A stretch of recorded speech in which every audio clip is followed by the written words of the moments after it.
Damos la palabra a Carlos Mesa.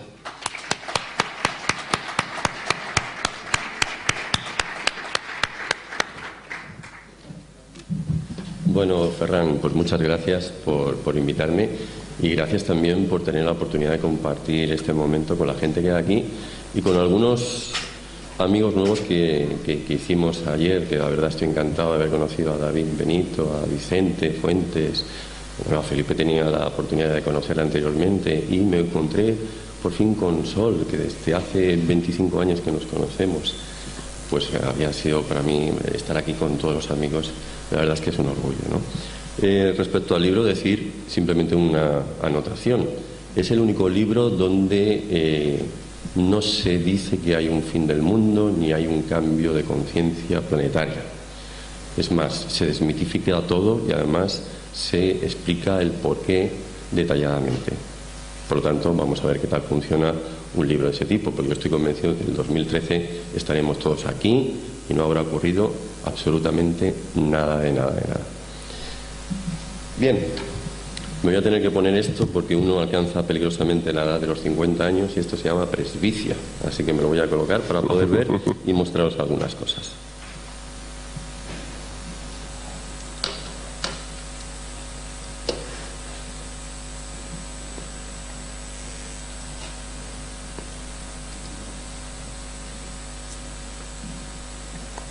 A ver, ¿dónde? Aquí.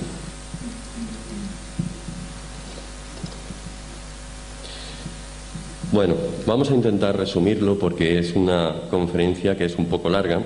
Entonces veréis que a lo mejor quizá lo que hago es saltarme algunas pantallas, intentar resumirlas lo que pueda, porque hay una segunda parte que es sobre todo más visual, más fotográfica y que me imagino que es la que más os pueda interesar, ¿no? A ver qué tal funciona esto.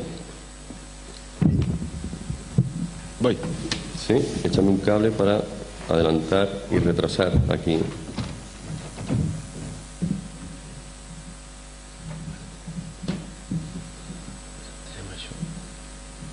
¿Dónde está? Esto es el de un segundito. Vale. Muchas gracias, caballero. Bueno, vamos a ver. Mirad por dónde vamos a comenzar, ¿no? Vamos a hablar de los orígenes de la humanidad y lo que probablemente haya un origen alternativo más allá de lo que nos han contado siempre los historiadores, los arqueólogos, los egiptólogos, paleontólogos, todas estas personas que se ocupan de nuestro pasado, ¿no? Hay una frase con la que me gusta arrancar esta conferencia, ¿no? Una frase que dice precisamente: en el principio Elohim creó el cielo y la tierra. Yo creo que nos suena a todo el mundo, ¿no? Es la frase del Génesis, la del Génesis 1:1. Pero fijaos lo que yo he hecho. Lo que he hecho es traducirlo correctamente. Este es un Dios, el que estáis viendo aquí a mano derecha, llamado El. Bien, este es el Dios primigenio de los hebreos. Este es el Dios al que adoraban precisamente los seguidores de Moisés. Cuando Moisés desciende de la montaña y va con esos 10 mandamientos en la mano, se encuentra con que los suyos están adorando precisamente a un becerro, ¿no? En este caso es Baal, que se supone que es hijo de él y de Astarte, ¿no? O sea, ¿eso qué quiere decir? Que inicialmente los hebreos no fueron monoteístas, como nos intentan hacer ver en la actualidad, sino que fueron politeístas, ¿no? Y llega un momento que Moisés se cabrea, tira esas tablas de los mandamientos que lleva consigo y se sube de nuevo a la montaña para buscar unas de nuevas, ¿no? Teniendo en cuenta ese detalle, que además luego Juan se encontrará él mismo y hará una rectificación que la conocemos en el Nuevo Testamento. Entonces la rectificación que hace es que en el principio era el verbo para tener que atestiguarlo de una forma diferente, ¿no? Teniendo en cuenta eso, cuando encontramos la palabra Elohim en la Biblia, lo que está haciendo es una pluralización del Dios El. ¿Eso qué quiere decir? Que la palabra o la traducción correcta no significaría precisamente Dios, sino que significaría dioses. Por lo tanto, ¿cómo lo podemos traducir? Traduciríamos entonces: en el principio Elohim creó el cielo y la tierra, como en el principio los dioses crearon el cielo y la tierra. La cosa cambia y cambia bastante, como podéis ver. Mirad, ¿por qué entonces creo que aquí lo estamos comentando, porque entonces lo hemos traducido siempre como Dios. En el principio Dios creó el cielo y la tierra. Aquí lo comenta, hay un rabino llamado Shimon ben Yochai, que además lo instituyó prácticamente como ley a partir del siglo II después de Cristo. No se puede traducir desde ese momento, cada vez que encontremos la palabra Elohim, no la podemos traducir como dioses, se ha de traducir como Dios, sencilla y llanamente. Los cristianos vieron una solución teológica a todo esto, es decir, a partir del Concilio Nicea del 365 dijeron, si lo han hecho los hebreos, nosotros también lo podemos hacer. Y a partir de ese momento empezábamos nosotros a traducir la palabra Elohim, a pesar de que sabemos que es un plural, sencillamente como Dios. ¿Para qué? Para no meternos en problemas.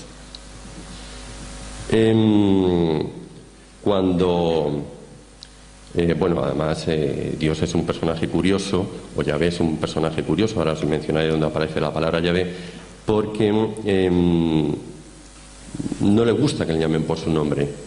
Y además los hebreos intentan evitarlo y muchas veces hacen referencia a él sencillamente como Adonai, Señor, u otro tipo de sinónimos, ¿no? ¿De dónde aparece la palabra Yahvé? Bueno, la palabra Yahvé es un acrónimo que nosotros conocemos como Tetragrammatón, sobre todo con la gente que se ocupa de lo místico, de lo teológico, y proviene del Yod-Hei Bat-Hei, que significa yo soy el que soy. Tenemos que otra vez echar la memoria hacia atrás y recordar que cuando Moisés encuentra a esa zarza ardiendo en la Biblia, en las Sagradas Escrituras nos los comenta, y está delante de ella, que por cierto la palabra zarza se puede traducir de otra manera totalmente diferente en hebreo bíblico, y se podría traducir incluso hasta como máquina. Fijaos lo que quiero decir con todo ello. Le pregunta a esa zarza ardiendo, oye, ¿cómo tengo que anunciarte ante mi pueblo? Y lo que hubiera delante de él le contesta, Yod-Hei Bat-Hei, yo soy el que soy. Más o menos como venirle a decir, llámame Pepito, Juanito, como te dé la gana. A partir de ese momento, este acrónimo nosotros, ya sabéis que en el hebreo bíblico no utilizan vocales, sino simplemente hay consonantes, lo vamos a ir mencionando sencillamente como Yahvé, y posteriormente cuando empieza el cristianismo y los griegos convertidos lo adoptan, lo empiezan a utilizar sencillamente como Jehová, ¿no? Y a partir de ahí pues nos ha quedado este nombre. ¿Por qué os comento todo esto? Luego lo veréis, porque yo tengo una teoría en la cual sostengo que todos los dioses son los mismos, incluidos nuestros dioses bíblicos. Pero claro, para poder decir algo similar hace falta verificarlo, y eso es lo que buenamente, o dentro de mi humildad, intento, ¿no? Este señor yo creo que lo conoce todo el mundo sobradamente. Este señor es Zecarías Sitchin, fallecido recientemente en el año 2010, como sabéis. Además, últimamente están editando muchos libros o reeditando muchos libros suyos, incluso están apareciendo libros póstumos. Y este hombre es el que nos hablaba precisamente de algo que está en boca últimamente de todo el mundo, ¿no? La palabra de los Anunnaki, estos Anu, que Anu significa cielo, ¿no? Aquí significaría tierra, estos que vienen del cielo a la tierra, ¿no? Este hombre nos mencionaba que, todos creo que lo hemos oído alguna vez, que más allá de los planetas conocidos, los sumerios tenían bastantes conocimientos astronómicos, y nos mencionaba que había habido un planeta llamado Nibiru, o Neberu, como se tendría que pronunciar correctamente, y que este planeta tenía una órbita elíptica de unos 3.600 años y que constantemente aparecía por aquí. Algunos creen,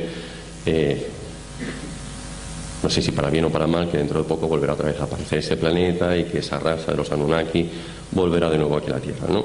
Sitchin incluso los mencionó como los Nefilim, ¿no? Y aquí los Nefilim aparecen dentro de la Biblia conforme es esa raza que parece entrecruzarse con las hijas de los hombres, ¿no? En la Biblia lo vemos muchas veces mencionado como los gigantes.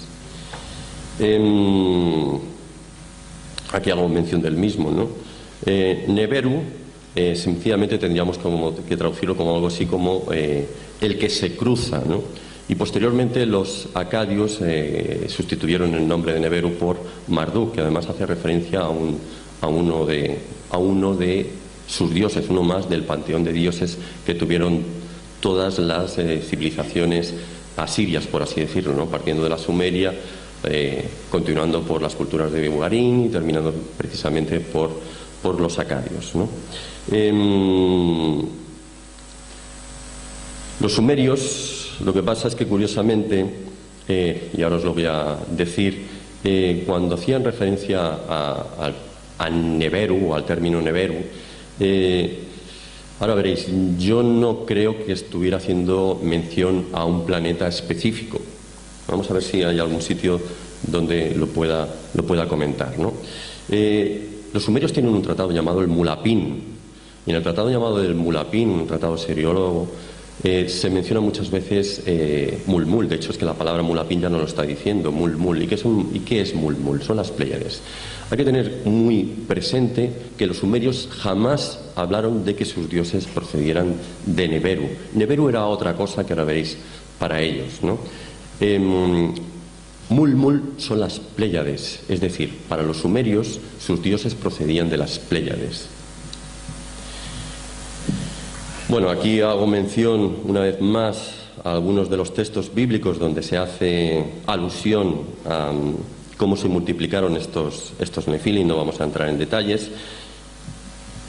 Decían, hay algunos pasajes bíblicos donde hace mención o alude a que nosotros para ellos somos como hormigas, y de ahí que se entendiera que estos nefilim son gigantescos. Y es curioso porque nefilim, bueno, aquí hablo otra vez de los gigantes y que y los Igigi, que por cierto, Sitchin hablaba mucho de los Anunnaki y de los Igigi, y parece que a veces nos olvidemos de los Igigi, porque parece ser que como si hubieran habido dos tipos de, no razas, dos tipos de dioses diferentes, ¿no? Entonces, al hacer alusión a los Igigi, en sumerio los Igigi son los que miran, son los vigilantes, ¿no? Y hay que hacer, y es especialmente curioso porque en la Biblia, sobre todo cuando empezamos a buscar en los llamados apócrifos, cuando se hace mención precisamente de esos gigantes, muchas veces no hablan de gigantes, hablan simplemente de vigilantes, ¿no? Mirad, una cosa muy curiosa. Ahora que hablamos de nefilim, esto es algo que parece que no ha tenido mucha gente en cuenta, ¿no? La palabra nefilim viene de nefila, y nefila para los sumerios es la constelación, para los sumerios y para posteriormente los arameos, hablamos de semitas siempre, ¿no? Es Orión. Y además hay un pasaje bíblico donde se menciona esto, ¿no? De hecho, en Amós 5:8 se dice: el Señor hizo las Pléyades y Orión. Cuando se hace mención o alusión de el Señor, estamos hablando siempre de ese supuesto Dios bíblico, ¿no? Bueno, aquí volvemos otra vez a uno de estos libros considerados apócrifos, el libro de Enoc, donde se vuelve otra vez a mencionar estos. No vamos a entrar tampoco muy en detalle porque no tenemos mucho tiempo, donde se mencionan de nuevo estos gigantes bíblicos.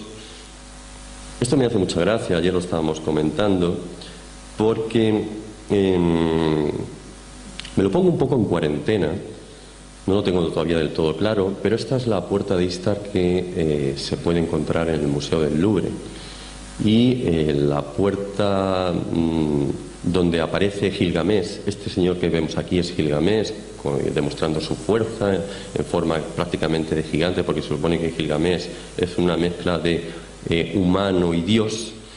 Pues lo estamos viendo, no sé si estáis contando por allá abajo, con 6 dedos. Y muchos de estos dioses de la antigüedad o bien aparecen con 6 dedos o aparecen con 4 dedos. De hecho, he hecho un pequeño apunte para que lo veamos por aquí, ¿no? Vamos contando y hay un total de 6 dedos, ¿no? Una cosa curiosa es que en este pasaje de Crónicas se nos dice que estos gigantes, haciendo alusión a estos gigantes de la antigüedad, procedían de Gad. Nos vamos a quedar con este pueblo, ¿no? Vamos a quedarnos en mente con el pueblo de Gad. Ahora veréis por qué.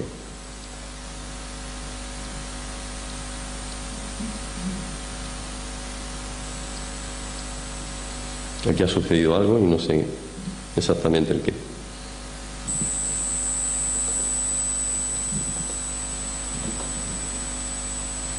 Ahora, vamos a ver. Mirad, yo he hecho, como bien mencionaba, he tenido la oportunidad, y en esto supongo que es más suerte que otra cosa, de viajar por el mundo. En estos momentos tengo unos 46 años. Cuando empecé dentro del periodismo, yo soy periodista, licenciado en Ciencias de la Información, también tengo una ingeniería técnica en sistemas informáticos. Pero cuando yo empecé a trabajar para Grupo Z, pues me dijeron: chico, ¿tú qué quieres hacer? ¿Te quieres mover en esto de la informática o quieres empezar a viajar y a dedicarte al misterio? Porque lo único que te podemos dar son temas de misterio. Y elegí pues la opción de viajar y bueno, y un poquito ir a ver esos mundos de Dios, ir a ver esos misterios que hay por ahí. A partir de ahí comencé a viajar y eso, tal como decía Ferran, debo estar en torno a los 45, cerca de 50 países visitados. Hace unos 4 años aproximadamente, porque dejé el periodismo durante una buena temporada, volví otra vez a viajar.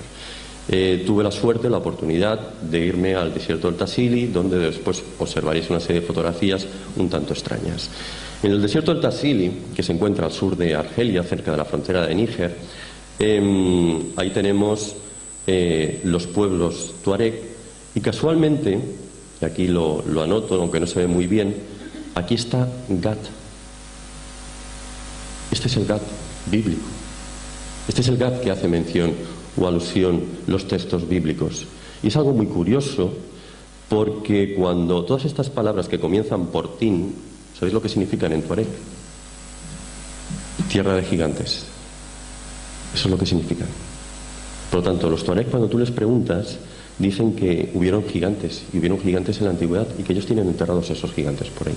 De hecho, también tuve la oportunidad, aunque no me los dejaron fotografiar, de ver algunos de esos enterramientos y algunos huesos que estaban por ahí desperdigados de esos supuestos gigantes de la antigüedad. Os aseguro que los fémures eran enormes, muy grandes.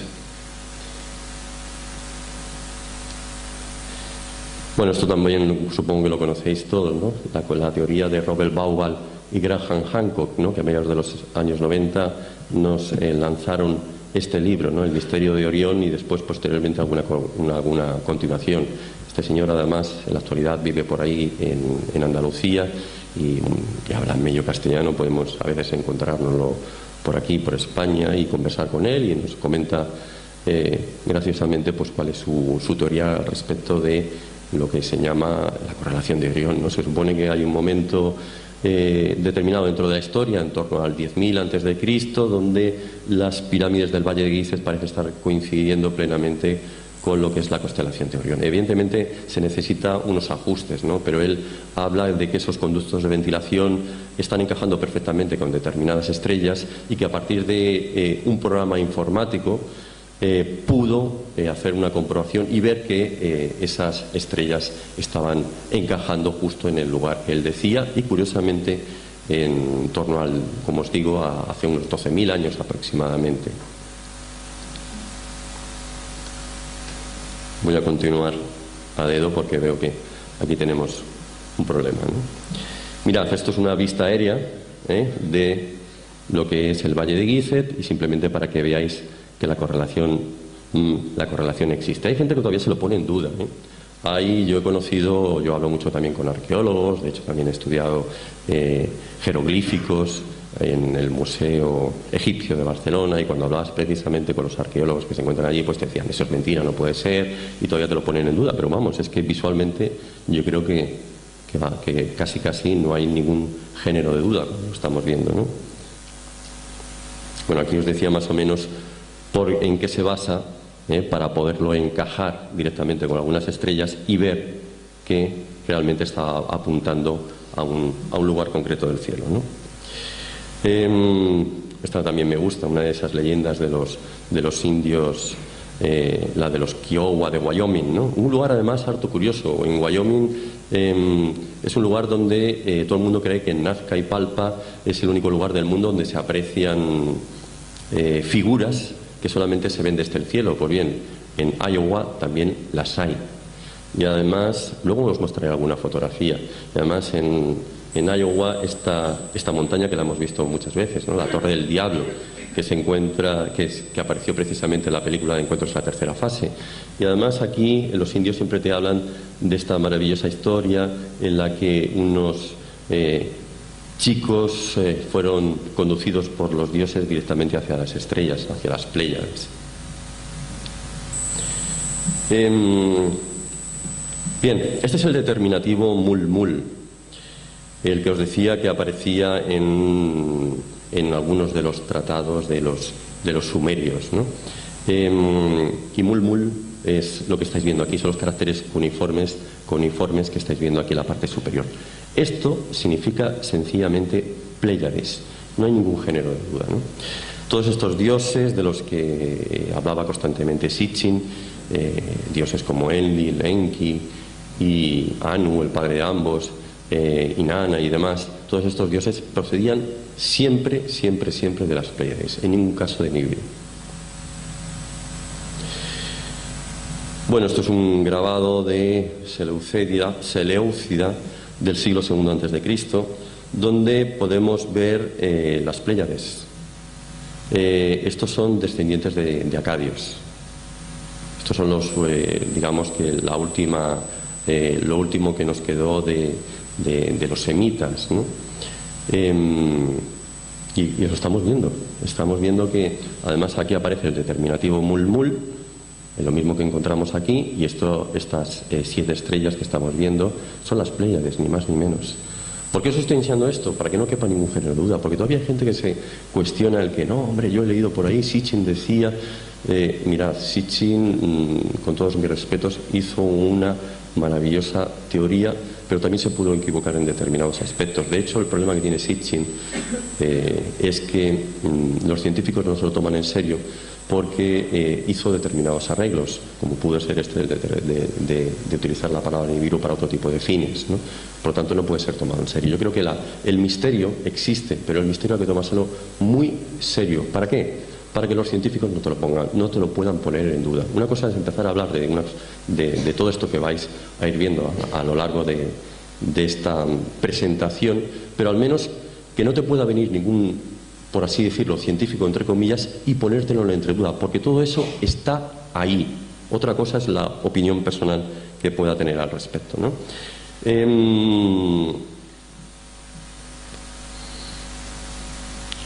Bueno, aquí Sitchin estaba haciendo otra vez mención, no vamos a entrar tampoco en detalle porque no quiero entrar mucho en este aspecto, ¿no?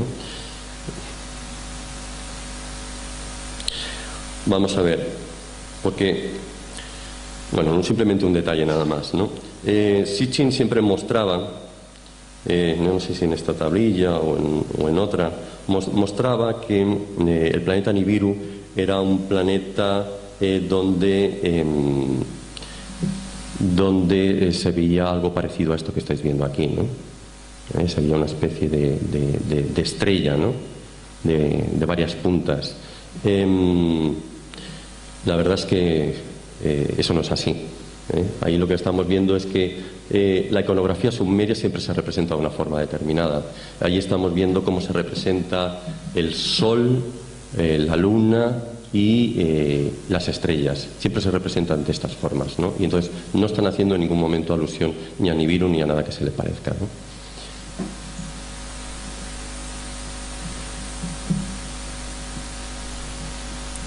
Bueno, ¿qué significa en realidad entonces Nibiru? La palabra Nibiru, Neberu, lo que significa es que cuando aparece a 30 grados del arco celeste, sencillamente Neberu es Júpiter. Y cuando está en determinada posición, celeste, está haciendo alusión sencillamente a Mercurio. En unas ocasiones Neberu sencillamente es Júpiter y en otras ocasiones simple y llanamente es Mercurio. Por lo tanto, Nibiru para vosotros no es un planeta o un duodécimo planeta, es o Júpiter o Mercurio, no hay más. Todo esto que os estoy comentando lo podéis sencillamente comprobar buscando dentro de determinados textos más o menos científicos, entre comillas, y sencillamente también preguntando a cualquier experto en astrología, os va a decir lo que os estoy comentando. Neberu no es ningún planeta. Ahora, eso sí, podéis comentarle, ¿los dioses procedían de Mulmul, de las Pléyades? Y te van a decir sí.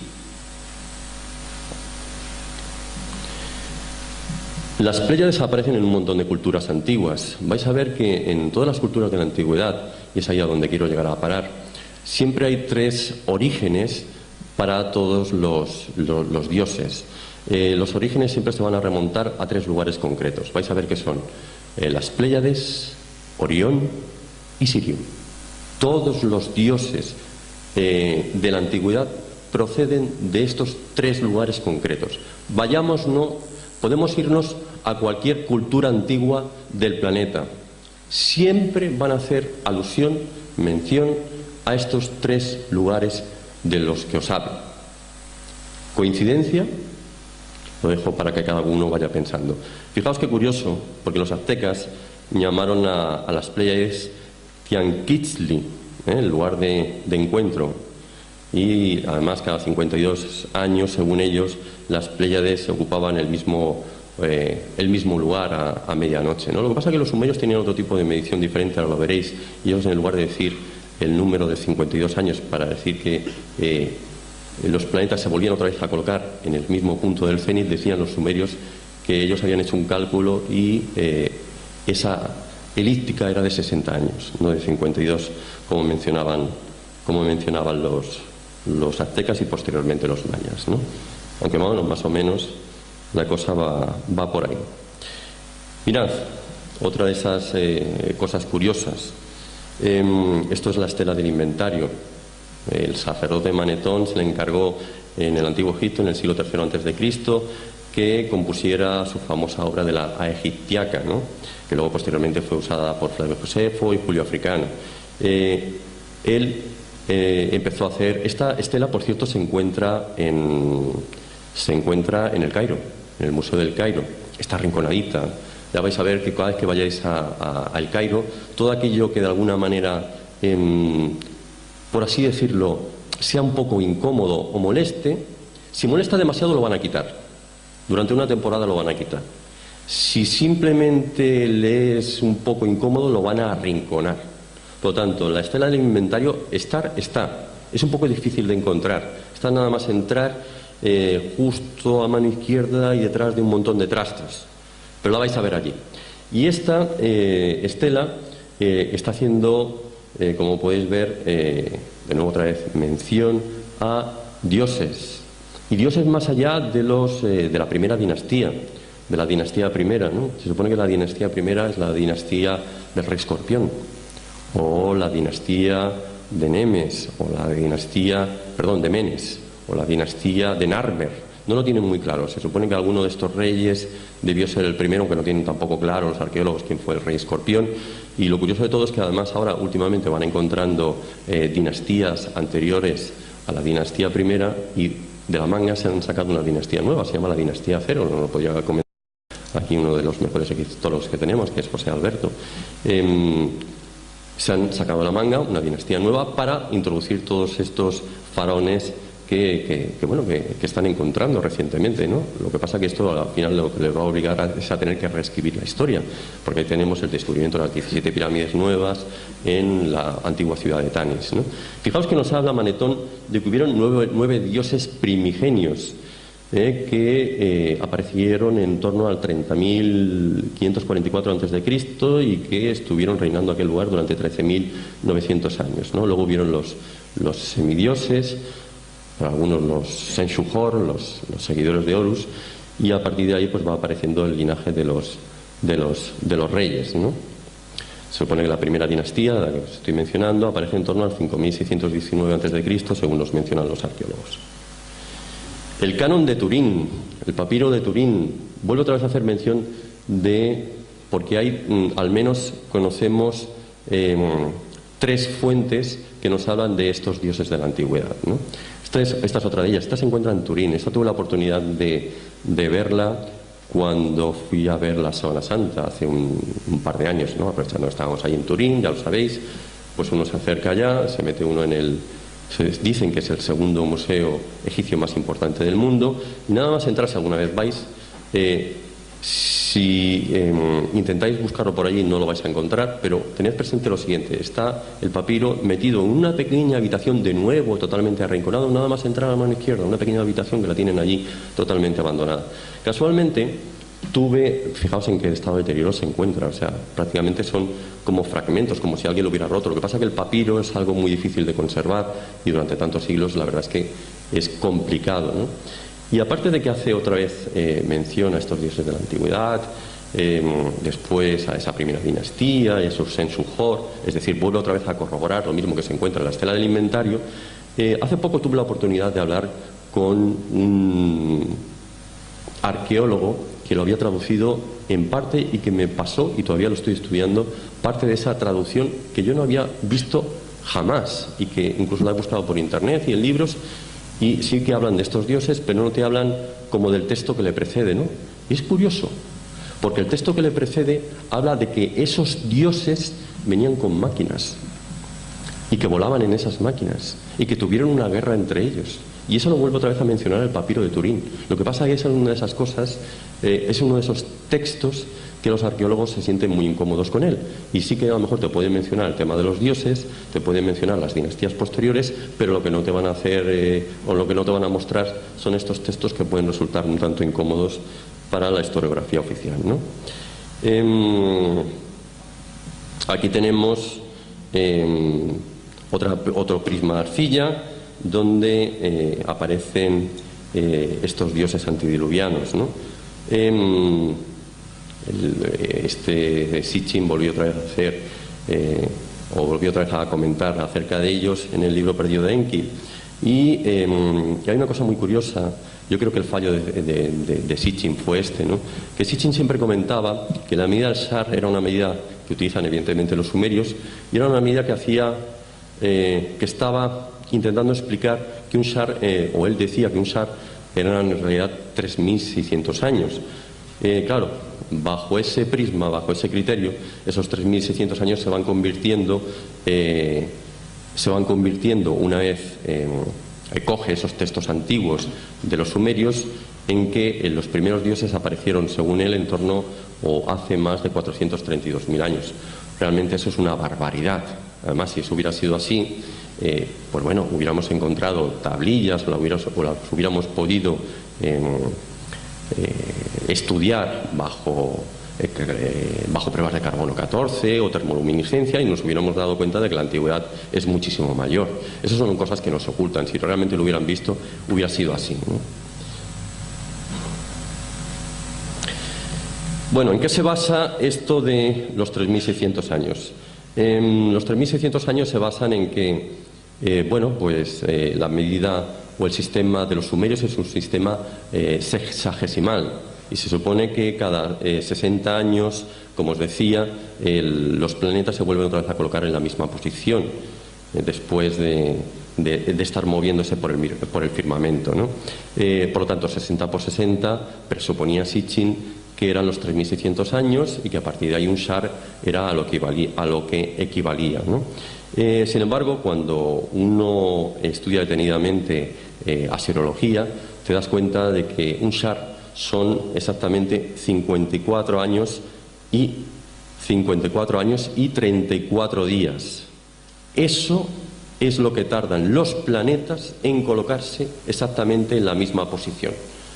¿Vale? Yo os decía antes, perdona que me había equivocado, decía antes 60 años, en realidad son 54. Fijaos que está muy cerca de los 52 a los que hacía mención tanto aztecas como mayas, ¿no? Por lo tanto, vemos que si hacemos caso a lo que decía Sitchin, pues estamos diciendo que los aztecas y los mayas estaban equivocados.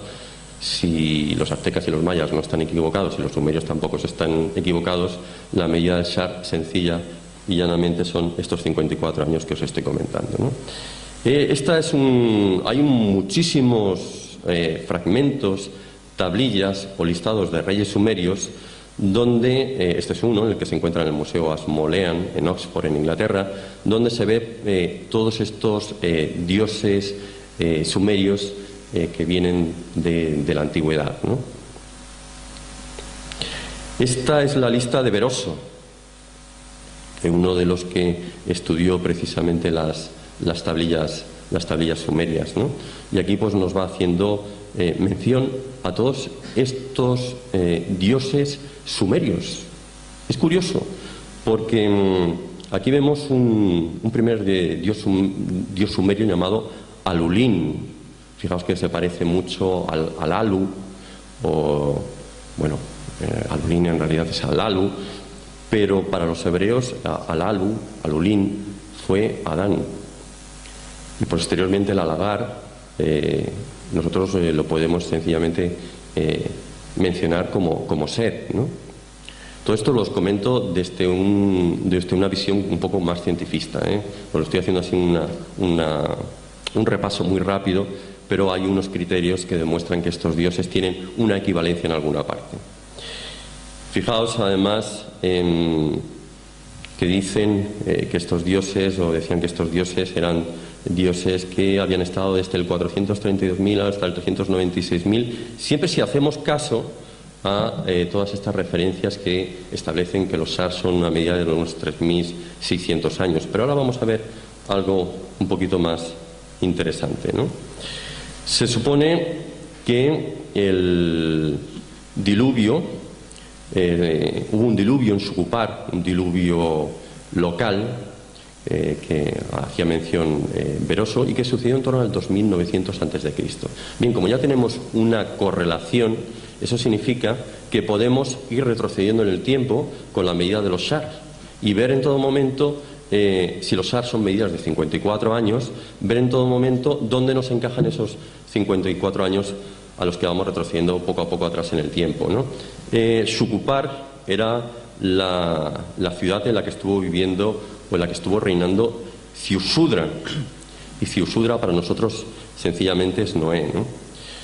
Mirad, aquí hago un poquito alusión a todo esto que os estoy explicando, ¿no? Si 120 Shars, si nos decía Beroso que estos dioses habían estado viviendo, según decía Beroso, habían estado viviendo durante 120 Shars, si multiplicamos 120 Shars por 3.600 nos da una medida de 432.000 años atrás en el tiempo, que es lo que comentaba Sitchin. Esto realmente es imposible. Sin embargo, si hacemos una multiplicación de 120 por 54, tal como realmente debiera ser, esto nos da unos 6.480 años. Y esto ya empieza a ser más posible. 6.480 más esos 2.900 que se supone es el lugar o el momento en que tiene lugar ese diluvio local, esto nos da un 9.380 antes de Cristo. Y esto ya empieza a encajarnos un poquito más, porque tenemos que tener presente que todas las culturas de la antigüedad empiezan a mencionar, y luego nos iremos dando cuenta, incluso a través de los conocimientos científicos que tenemos hoy en día en la actualidad, todo empieza a demostrar que en torno al 10.000 antes de Cristo debió suceder algo. Y fijaos que ahora sí que encaja. Ahora parece que ya va encajando un poquito más, ¿vale? Todo esto teniendo en cuenta que la medida del Shar son 54 años y no precisamente 3.600, ¿no? Además, se supone que en el 10.500 antes de Cristo tuvimos un calentamiento global del planeta, una última glaciación. Es decir, a partir de ahí volvimos a comenzar y volvimos a establecernos de nuevo aquí en la Tierra, según algunos comentarios científicos, y a partir de ahí la civilización volvió otra vez de nuevo a crecer, ¿no?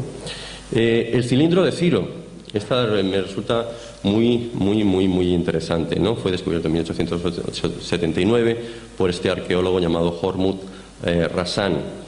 Hay dos fragmentos, uno se encuentra en el Museo Británico y otro se encuentra en la Universidad de Yale, que posteriormente fue trasladado al Museo Británico.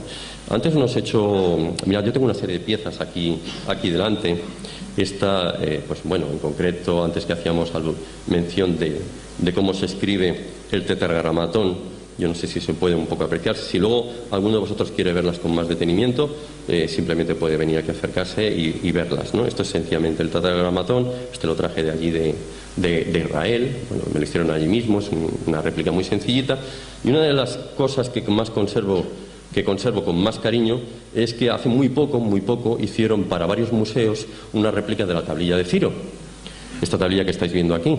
y casualmente el artista que hizo un total de 5 réplicas, es un artista australiano, me llamó para decirme: oye, Carlos, me han encargado que para el Museo de Irak y varios museos más haga una réplica de la tablilla de Ciro, ya que estoy, y las estoy haciendo a mano, que esto no lo estoy haciendo bajo molde alguno, ¿quieres una? Y yo dije: hombre, vamos, ya me la puedes estar enviando.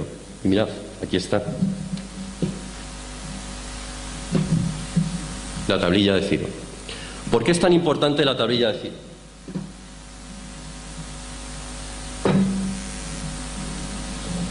Porque la tablilla de Ciro está legitimando al dios Marduk. Como sabéis, Marduk además es hijo de uno de estos dioses, es hijo en concreto de Enlil, es hijo en concreto de nuestros dioses que aterrizaron inicialmente en la zona o se supone que llegaron allí a la zona de Mesopotamia buscando oro, ¿no? Mirad lo que dice Esdras 2.1, lo tenemos, vamos a la Biblia, ¿no? Dice: así ha dicho Ciro, rey de Persia, Yahvé, el Dios de los cielos, me ha dado todos los reinos de la tierra y me ha mandado que le edifique el templo en Jerusalén, que está en Judá. ¿Sabéis lo que dice la tablilla de Ciro? Lo mismo. Pero sabéis, aparte hay otras cosas, ¿no?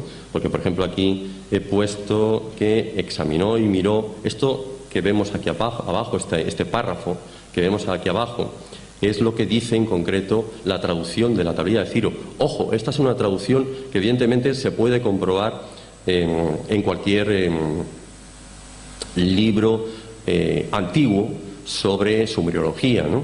Y habla pues que se examinó y miró a través de todos los países buscando un gobernante recto dispuesto a llevarle a saber Marduk en la procesión anual. Entonces pronunció el nombre de Ciro, rey de Ansán, declaróle para que fuese el gobernante de todo el mundo. Marduk, el gran señor, un protector de su pueblo, observó con placer sus buenas obras, a saber, las de Ciro, y le hizo marchar contra la ciudad de Babilonia.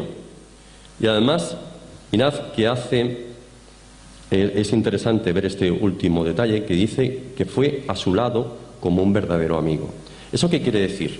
Vais a ver que cada vez que se mencionan los dioses sumerios, es algo que también molesta mucho a los arqueólogos, porque esos dioses sumerios no viven en un Olimpo. Esos son dioses que para los sumerios son reales. Son dioses de carne y hueso que están con ellos, viven con ellos y les dan incluso leyes. Yo no sé si alguno ha estudiado Derecho, supongo que habrá estudiado la estela de Hammurabi, que se encuentra en el Louvre. Esa estela de Hammurabi dice que todas las leyes son dictadas por los dioses y se las conceden a ellos. Si miramos la epopeya de Gilgamesh dice que, aparte de mencionar el diluvio, o ese diluvio que luego se convertiría en diluvio universal, que aparecía dentro de la Biblia, que habla de Fisudra, que nosotros lo conocemos como Noé, dice Gilgamesh que mantuvo relaciones sexuales con Inanna, es decir, Inanna, que posteriormente luego pasaría a la cultura hindú como Ishtar, era una diosa que quería mantener relaciones sexuales con Gilgamesh, es decir, era de carne y hueso,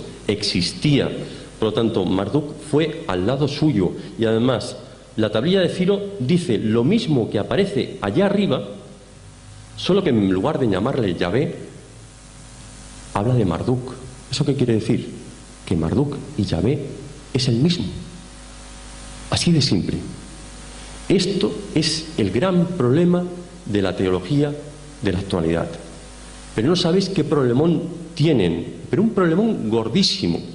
Tan gordo que para solucionarlo se han tenido que inventar un profeta llamado Merodach para decir que ese Marduk que aparece en la tablilla de Ciro y que parece ser Yahvé, en realidad no es Yahvé, sino que es Merodach, y se lo han tenido que inventar o sacar de la manga porque no saben cómo solucionarlo. Pero fijaos, el problema teológico es tan antiguo que si alguno de vosotros ha ido a algún lugar ocupado por la Santa Inquisición en tiempos pretéritos, que por ejemplo en Barcelona lo tenemos allí en la calle Contas, donde actualmente está el Museo Frederic Marès, habrá visto que en aquellos sitios que corresponden a la Santa Inquisición aparece un dragón con orejas puntiagudas, y es un dragón que tiene patas. Ese es el dragón de Marduk, es el símbolo de Marduk.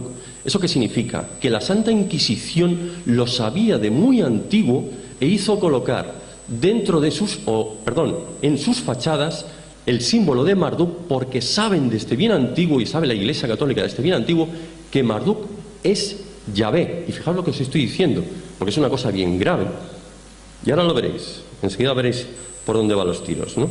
Además, fijaos en otra de estas perlas de Yahvé, como digo yo, ¿no? Que en el Éxodo dice que Yahvé iba delante de ellos señalándoles el camino. De día iba en una columna de nube y de noche iba en una columna de fuego, iluminándolos para que anduvieran de noche como de día. La columna de nube no se apartaba de ellos durante el día, ni la columna de fuego durante la noche. Y esto aparece en el Éxodo, ¿no?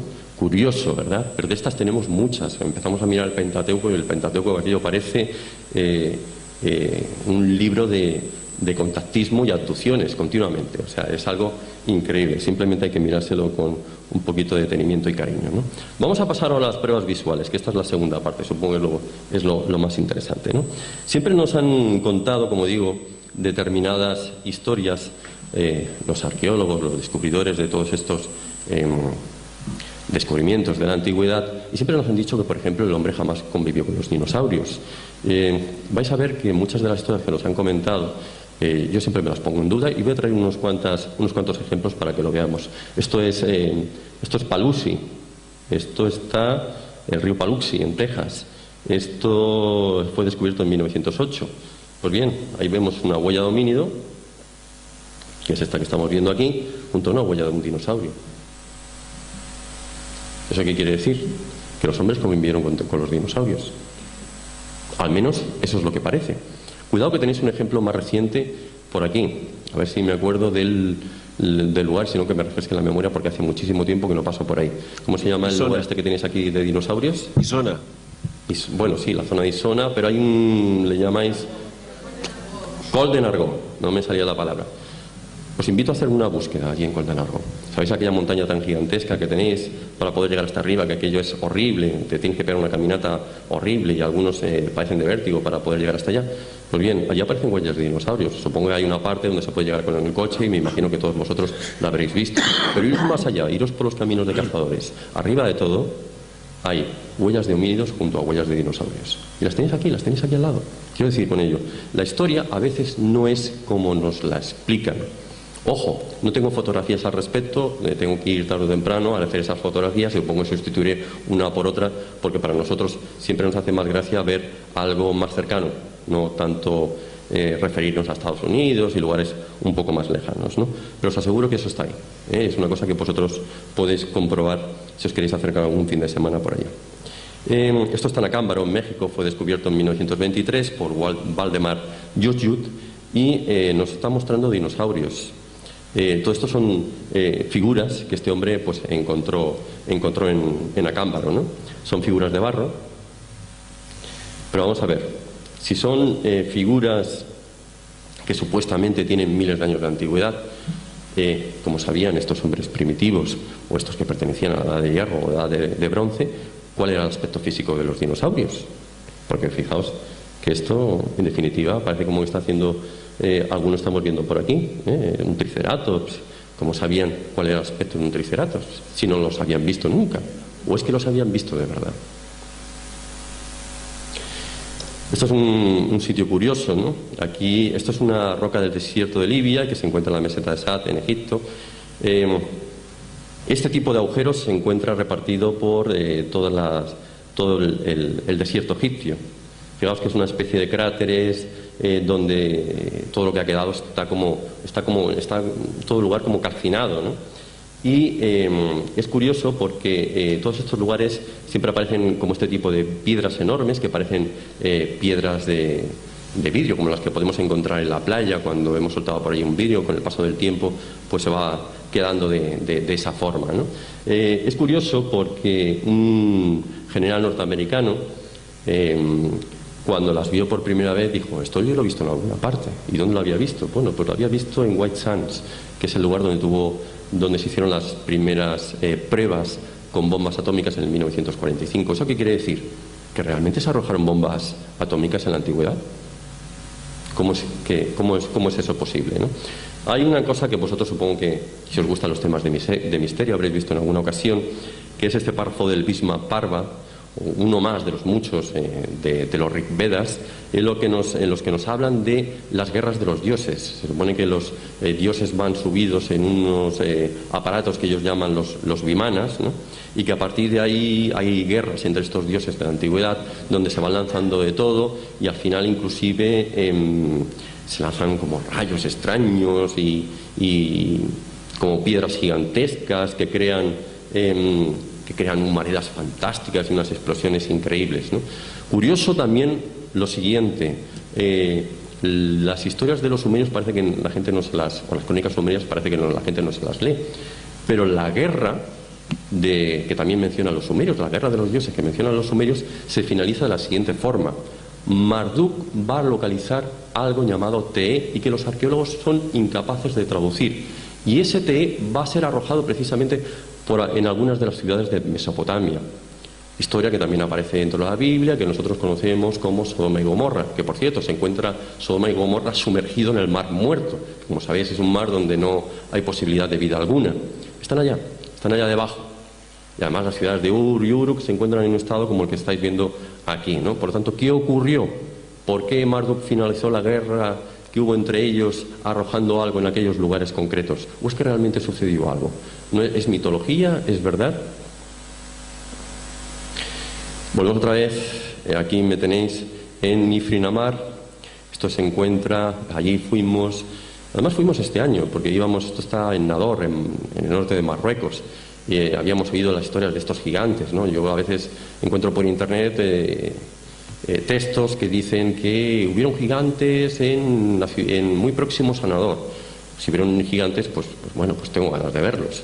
Y si realmente se han encontrado huesos de gigantes, pues yo tengo ganas de verlos. Quiero saber si la historia es real. Llegamos allá, la historia de los gigantes de Nador era un cuento chino, uno más de los muchos que te encuentras por internet, un bulo más de esos donde nadie se pone a verificarlo hasta que un tontito como yo va a comprobar si realmente eso fue verdad, ¿no? Entonces, en las cuevas de Ifrinamar, donde supuestamente se encontraron los huesos de gigantes, no había nada de todo ello, pero sí que habían huesos de homínidos. Y ojo, hablamos de una cultura donde no eran neandertales, eran homínidos que hacían collares y hacían objetos de orfebrería para adornarse con ellos. Eso quiere decir que no eran una cultura cazadora o recolectora, sino que incluso estaban preocupados sobre su aspecto físico.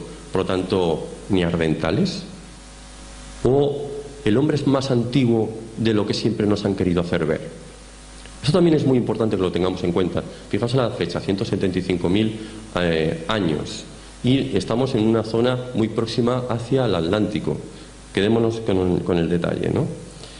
Esferas de Zabidovici, edad indeterminada. Como bien decía Ferran, el año pasado fui a ver si las pirámides bosnias, esas que decían que existían unas pirámides allí en Bosnia, eran verdad o no. Bueno, os voy a decir una cosa: no eran verdad, eran mentira. Eran otro cuento chino de esos que circulan por internet, donde después me encontré un sujeto que quería hacer negocio con estas supuestas pirámides. Luego no había pirámides, eran simplemente unas montañas, donde en lo alto de las montañas habían habido unos asentamientos primitivos, o unas ciudades, por así decirlo, y esas ciudades poco a poco, con el paso del tiempo, se habían ido desplazando montaña abajo, y de ahí que te encontraras en un sitio parte de esa antigua ciudad, en otro no, y a lo mejor en otra parte de la montaña sí. Si realmente todo fuera una pirámide, nada más excavar, hubiéramos visto las losas de las pirámides por todas partes, pero allí excavabas y ahí no encontrabas nada. A lo mejor excavabas y sí que te encontrabas un fragmento de la ciudad en alguna parte, y después 500 metros más allá otro. Eso lo único que viene a decir es que había corrimiento de tierras. Pero bueno, dado que estábamos allá y había oído hablar de que en la zona de Zabidovici, que es una zona peligrosa porque todo aquello está plagado de minas por la guerra de los Balcanes, existían unas esferas. Y como había estado en Costa Rica y quería ver si era verdad, pues me desplacé hasta allí y era verdad. Las esferas existían. ¿Y esas esferas quién las colocó ahí? Las vemos por aquí, ¿eh? A mí me veis por aquí haciendo una fotografía de las mismas. Nadie ha sido capaz de datar estas esferas y cuándo aparecieron. Una cosa que sí que me encontré curiosa fue que algunas de ellas están grafiadas, y están grafiadas con escritura tracia. Luego lo vi cuando empecé a examinar con más detenimiento las fotografías. Me las llevé a la Universidad de Barcelona, y un amigo mío, semiólogo, pues me hizo me descubrió lo que decían las mismas, dado que era tracio, ¿no? Pero eso no significa que sean tracias, porque si no estaríamos hablando en torno al 1500 o el 500 antes de Cristo. Significa que quienes las encontraron pues simplemente pues hicieron un graffiti en las mismas, ¿no? Mirad, Playa de los Muerakis en Nueva Zelanda, las volví otra vez a encontrar allí, buena fotografía además. Mirad qué bonitas son. Nadie sabe, ellos creo que les llaman las bolas dragón, les llaman allí. Nadie sabe cuándo aparecieron. Tampoco se ponen de acuerdo ni los arqueólogos. ¿Cuándo aparecieron las mismas? Edad sin determinar. ¿Qué viene a decir todo esto? Cuidado, ¿os estáis dando cuenta de que todo esto viene a decir que parece que como que la humanidad es más antigua de lo que siempre nos han querido hacer ver? Mira, 2 de septiembre de 1969, ¿no? El doctor Manson Valentine encuentra en las aguas del noroeste de Bimini esto que estáis viendo aquí, ¿no? El camino de las Bimini. ¿Lo veis? Camino sumergido, que ojo, de nuevo todos estos arqueólogos modernos nos intentan hacer ver que son formaciones naturales. ¿Vosotros creéis que estos son formaciones naturales? Porque yo lo veo y digo, esto no tiene forma, esto es una calzada en toda regla. ¿Eso qué quiere decir? Que había algo. Y había algo delante de esas aguas, ¿no? Bueno, esto está en Samaipata, en Bolivia, en un complejo llamado El Fuerte. Es real, ¿eh? Os aseguro que esto es real. Eso está ahí. De nuevo, nadie se lo explica. ¿Y eso qué hace ahí?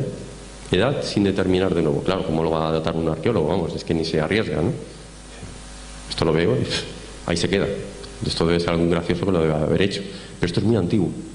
Y además, en esta explanada se supone que los arawaks, que eran los indios que habitaron esta planicie, decían que esto no lo habían hecho ellos, que no es obra de hombres, que esto era obra de hombres más viejos que ellos. En concreto siempre hacían alusión de que todo esto era obra de dioses, porque incluso aparecen allí una especie de canales o círculos, unos círculos que aparecen por aquí al lado y una especie de canales que ellos decían que servían para que esos dioses aterrizaran con sus máquinas, ¿no? Bueno, vamos a dejarlo ahí.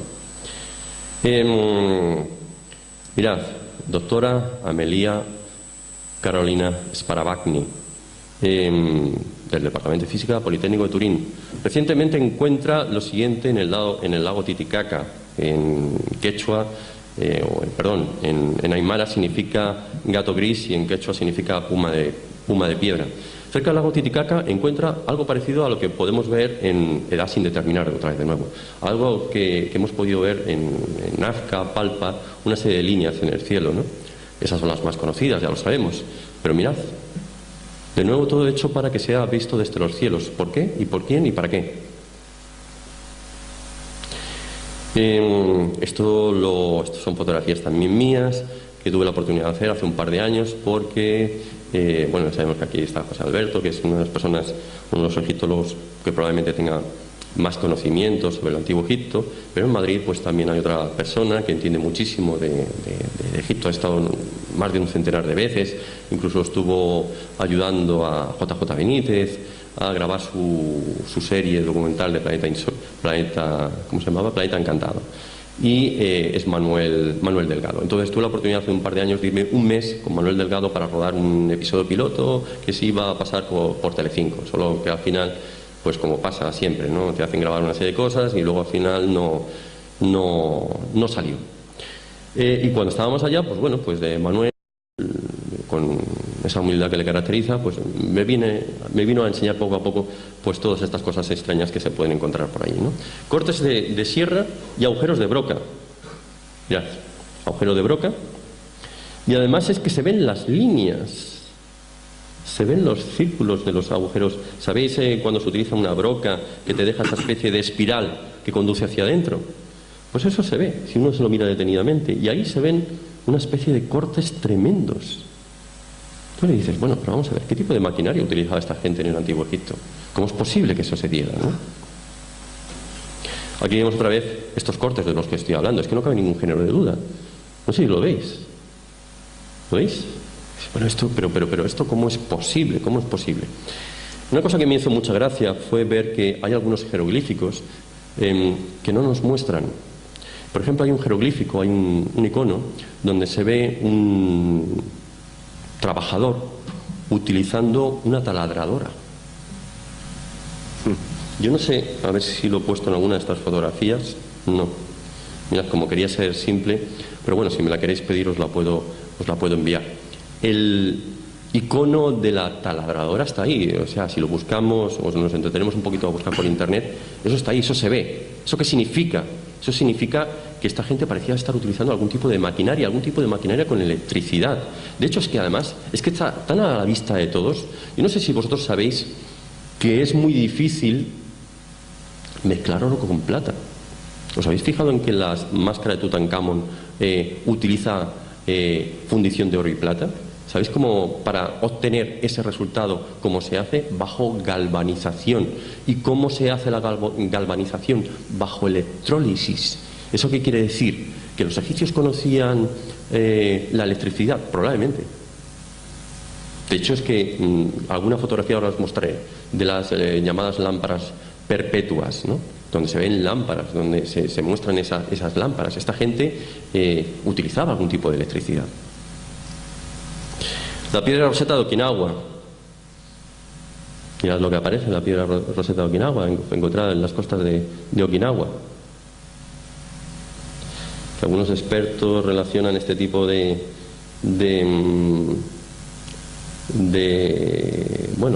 escritura con una escritura que es la misma que se ve en los caracteres rongo rongo de la isla de Pascua. Es que de hecho los caracteres son muy similares, son bastante parecidos, ¿no? Y bueno, hay algunos que se aventuran a decir que todo esto proviene de la desaparecida isla de Mu, ¿no? Fijaos un detallito, ya empezamos a meternos en el tiempo. Tablillas de Glocel, descubiertas en Francia por Antonin Morlet, que las dató en el 8000 a.C., aunque las láminas óseas datan del 15000 a.C., ¿no? ¿Qué tipo de escritura es esta? Desconocida. Aunque se parece muchísimo al sumerio. Muchísimo. De hecho, creo que lo llaman ahora protosumerio. ¿En Francia? ¿Por qué? Pumapunku, que significa la puerta del puma. Bloques de piedra de hasta 1000 toneladas. ¿Cómo se puede desplazar eso? Dicen los indígenas que fueron obras de dioses en torno al 13.000 antes de Cristo. Todos esos bloques de piedra, que me explique alguno cómo se pueden mover. ¿Creéis que alguien con la ayuda de la fuerza de mucha gente puede desplazar 1000 toneladas desde canteras que se encuentran a miles de kilómetros para poderlas llegar hasta ese lugar? ¿Sabéis? Hay una cosa muy curiosa, ¿no?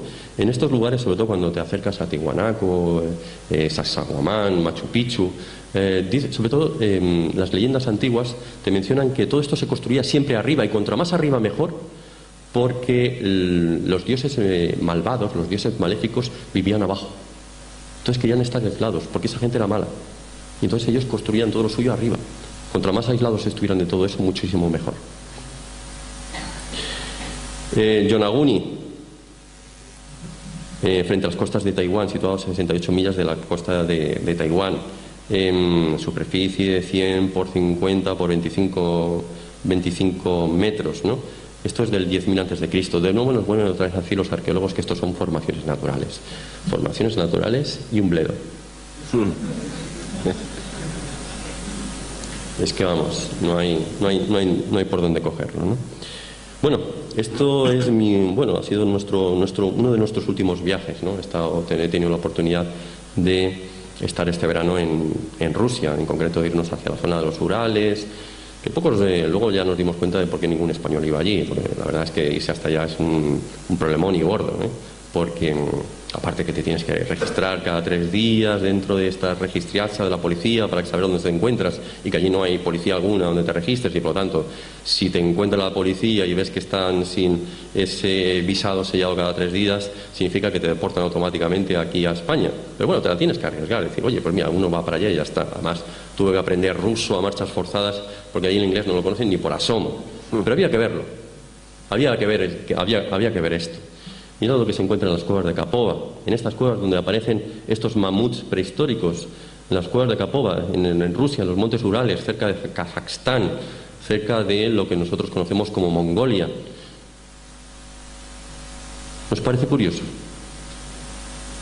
A mí me parece curiosísimo, ¿no? Zodíaco de Endera, era Leo, 10.000 a.C. Esto se encuentra Esto se encontró en el templo de Endera, en el antiguo Egipto. Esto se encuentra en el Museo del Louvre, siempre arrinconado.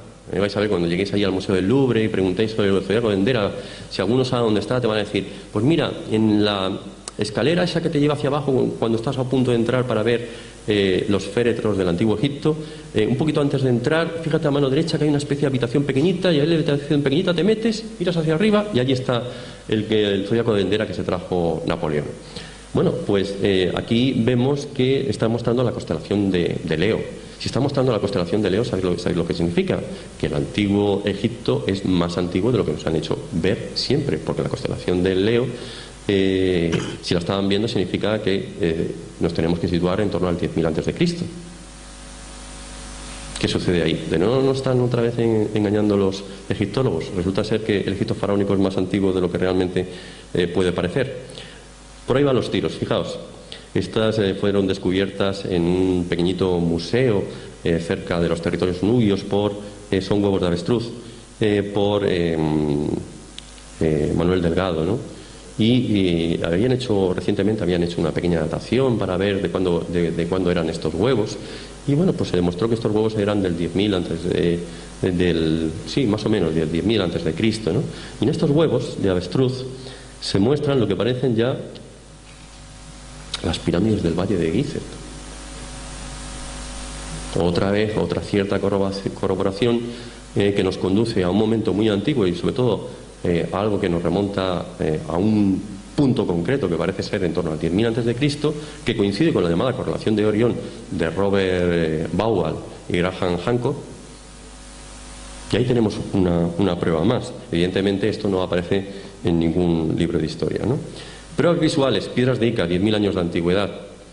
Hace poco incluso estuvieron unos españoles allí donde se trajeron algunas de estas piedras para podérselas llevar a la universidad, y con el dinero de su bolsillo se costearon el que hicieran una datación bajo carbono 14. Se descubrió que algunas de las piedras que habían traído eran algunas eran de en torno al 1500 a.C. y las más antiguas parecían remontarse al 10.000 a.C.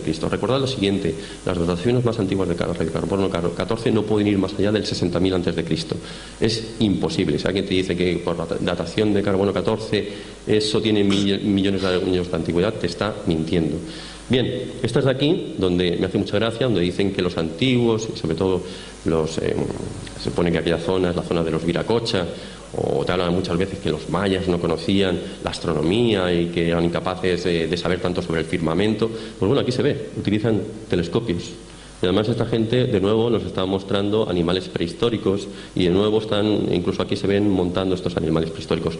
Fijaos que las piedras de Ica que os estoy mostrando no son piedras que de nuevo yo haya fotografiado porque me las he encontrado por internet. No, es que yo a las 4 de la mañana me levanté con Basilio Chuya para que nos condujera al desierto de Cucaje y hacer lo mismo que hizo JJ Benítez en uno de los episodios de Planeta Encantado: desenterrar. Y ponernos a desenterrar, y decir, más o menos dónde está. Tú no nos digas ni por aquí ni por allá. ¿Dónde crees que están? Aquí, venga. Porque claro, no puedes ir luego más tarde porque aquello es un desierto, allí te mueres de calor. Empezamos a desenterrar y empezaron a aparecer este tipo de piedras. Por lo tanto, yo hablo de lo que he visto. Las piedras existen, las piedras son reales. ¿Te las puedes creer o no te las puedes creer? Las piedras están ahí. Ojo, tanto que están ahí que me las he traído. Son estas. Y no son réplicas de estas de yeso ni nada parecido, las podéis tocar. Pesan lo suyo. Las piedras son reales, están ahí. Me he traído un poquito de aquello que tengo aquí en la presentación PowerPoint, pero bueno, si vierais mi casa está llena de reliquias de la antigüedad. Todo tampoco me lo puedo traer, solamente he hecho me he traído unas cuantas cosas para que veáis que lo que se comenta es cierto, ¿no? Desierto del Tassili, 9.000 a.C. Algunas fotografías también tomadas por mí en el desierto del Tassili. Todo esto está datado por Henry Lott. que fue el director del Museo del Louvre, del director del Museo del Hombre en los años 50, se fue allá y localizó curiosamente estas pinturas. Fijaos lo que muestran las pinturas, una serie de seres fantásticos que parecen portar una serie de cascos y que se van siguiendo los unos a los otros, ¿no? Desierto del Tassili, este soy yo. Aquí de nuevo estoy con Manuel Delgado, tuve la oportunidad de hacer otra visita posteriormente al lugar. Este es lo que se llamó o lo que llamó Henry Lott el dios marciano, y aquí aparece otro de estos seres con algún tipo de escafandra, porque además incluso aquí se ve que no es un cinturón, que es como una especie de tubo lo que le parte de la parte de atrás y va a algún lado, como si tuviera que utilizar alguna cosa que le sirviera para respirar, ¿no? Bueno, esto es lo que más me encanta, ¿no? Me lo paso pipa, es uno de los viajes que tengo que volver otra vez allá. Esto lo encontré en Kosovo, en el Museo de Pricna, en Kosovo. En el Museo de Pricna, en Kosovo, lo que encontré fue la llamada cultura vinca, cultura que se remonta a unos 7000 años de antigüedad. ¿Sabéis lo que dicen los historiadores sobre la cultura vinca? Que como la cultura vinca era una cultura, es muy parecida a la sumeria. Se parece muchísimo la una a la otra. Además, curioso porque la cultura vinca también están muy preocupados por la forma de vestir. Las mujeres iban con minifalda, vestían de una forma determinada, muy guapas todas ellas.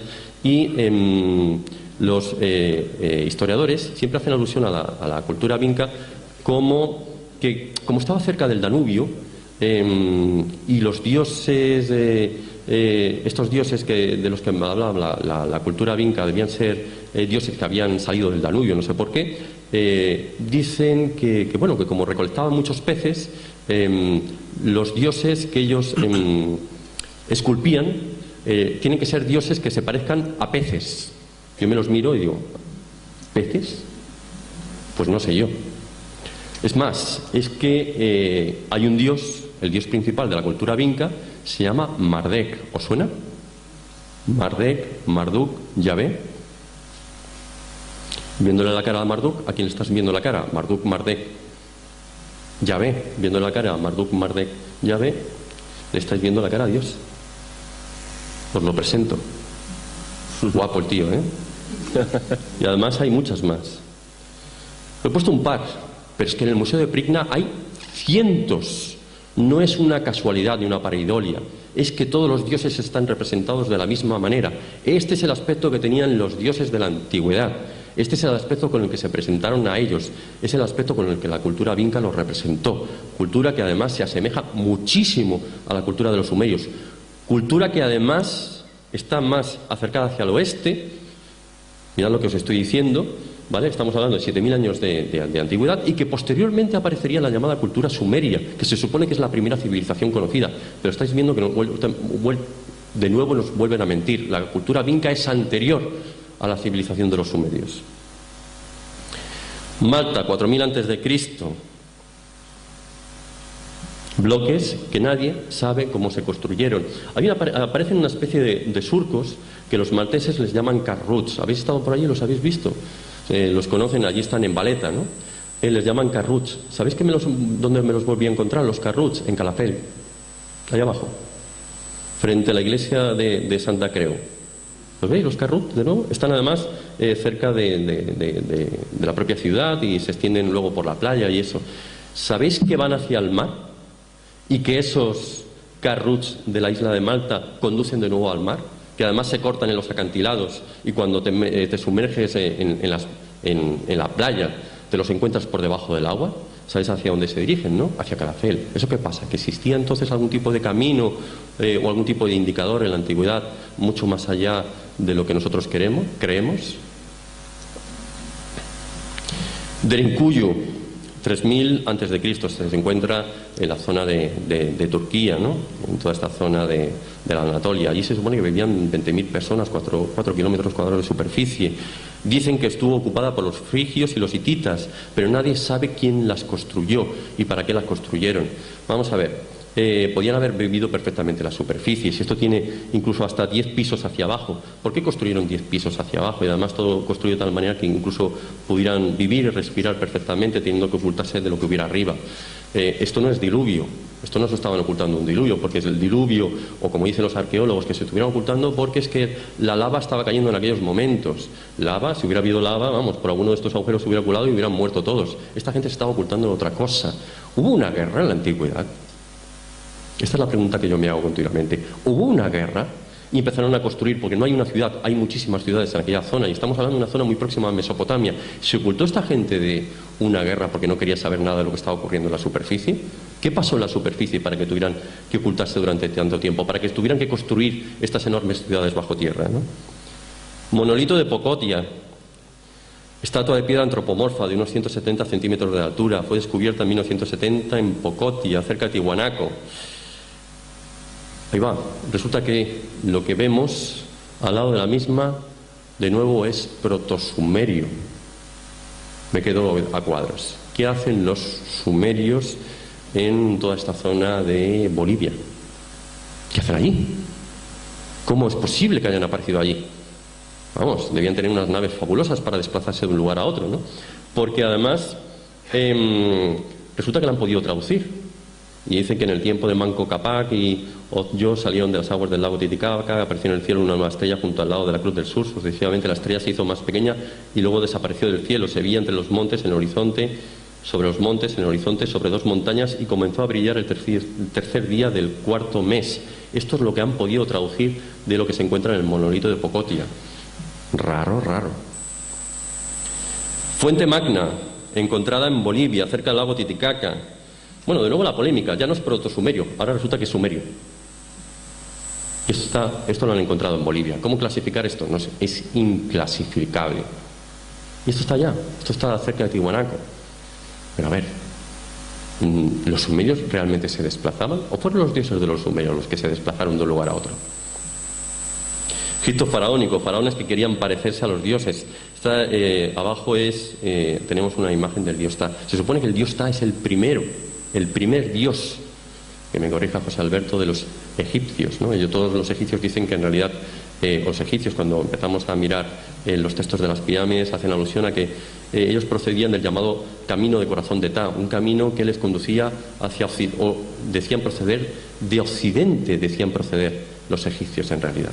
Los arqueólogos, de nuevo, hace falta rememorar, y nos están diciendo que los egipcios o bien salieron de la cultura sumeria, fueron vecinos o fueron coetáneos simultáneamente. Es decir, para los arqueólogos o los egiptólogos me hace mucha gracia, porque la civilización egipcia es una civilización que aparece de la noche a la mañana tocando un botón. Le dan a un botón y hacen ¡pap! Y de repente aparece una civilización que sabe construir de todo, ¿no? Eso debió aparecer de alguna forma. Este soy yo en el obelisco inacabado de Asuán, 3000 años de antigüedad. Lo veis, ¿no? Obelisco enorme. Además, incluso posteriormente en el tiempo lo intentaron trasladar cortándolo, ¿vale? Lo intentaron cerrar para de alguna manera desplazarlo y no pudieron desplazarlo bajo ninguna de las maneras. Es que aquello, ni cortándolo en pedazos, eres capaz de sacarlo de esa cantera y llevártelo a alguna parte, ¿no? Claro, si en la antigüedad construían todo esto, ¿cómo desplazaban todo esto de un lado a otro, ¿no?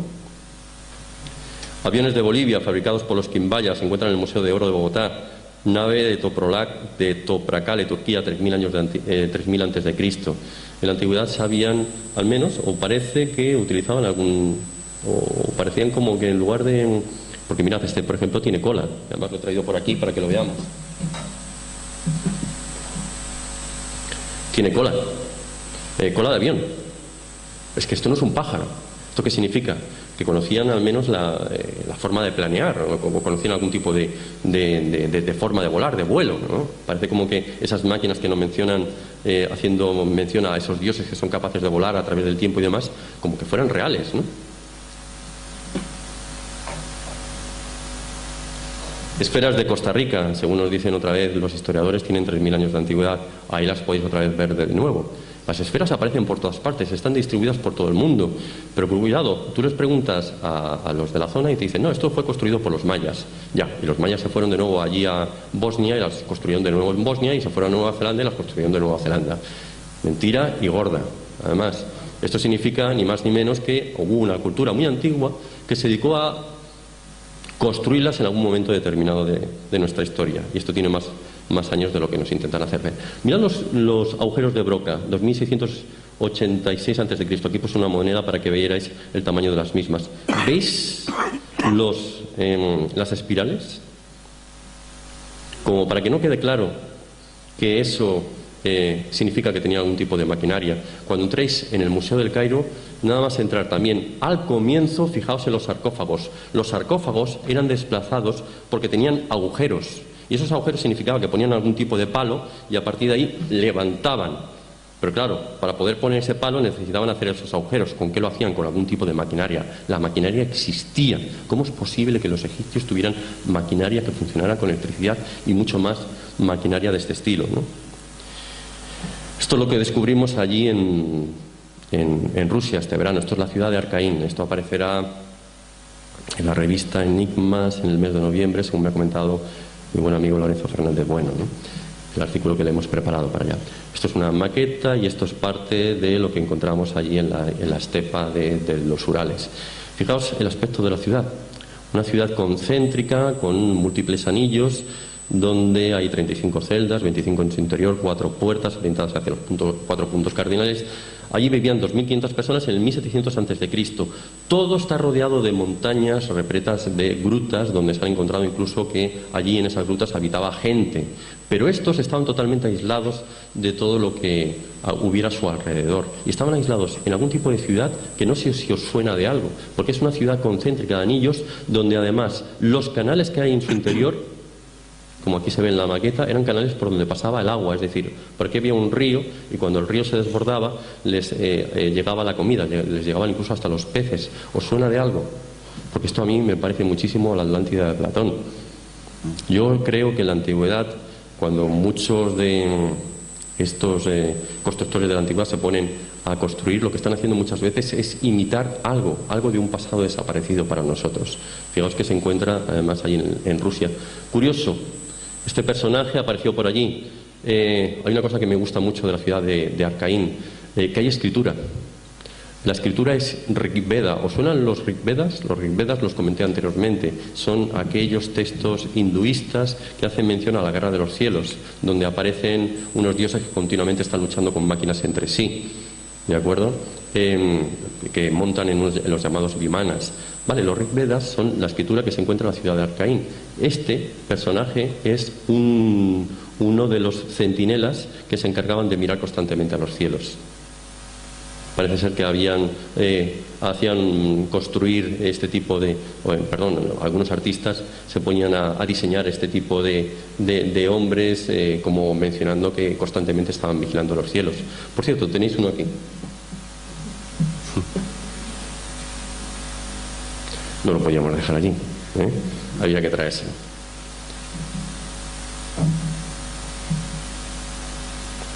Carros con ruedas en Arcaín, 1700 a.C. Bueno, una de esas historias que también me hace mucha gracia. Supuestamente nos dicen que los carros que luego incorporaron los egipcios a su cultura fueron traídos desde las estepas de Rusia. Eso es lo que nos dicen los historiólogos y los arqueólogos. Mentira y gorda. En el Tassili, en el 9000 a.C., ya se veían. Por lo tanto, ¿de dónde procede la civilización? Procede de esos puntos en concreto que nos han intentado vender continuamente los historiadores. Nos dicen que proceden del África subsahariana y nos dicen que en algunas ocasiones parecen proceder tenemos influencia de la parte baja de Rusia. Pues no. Si es que además es fácil de ver, si no se contradicen entre ellos. Porque se hace una datación en el Tassili y están diciendo que esto es del 9000 a.C. y esto es del 1700 a.C., como pudimos ver allí, de dónde procedían los carros. Los carros procedían de Occidente. ¿Os dais cuenta, a través de todo lo que estáis viendo, de dónde procede toda la civilización? ¿De dónde procede toda la civilización?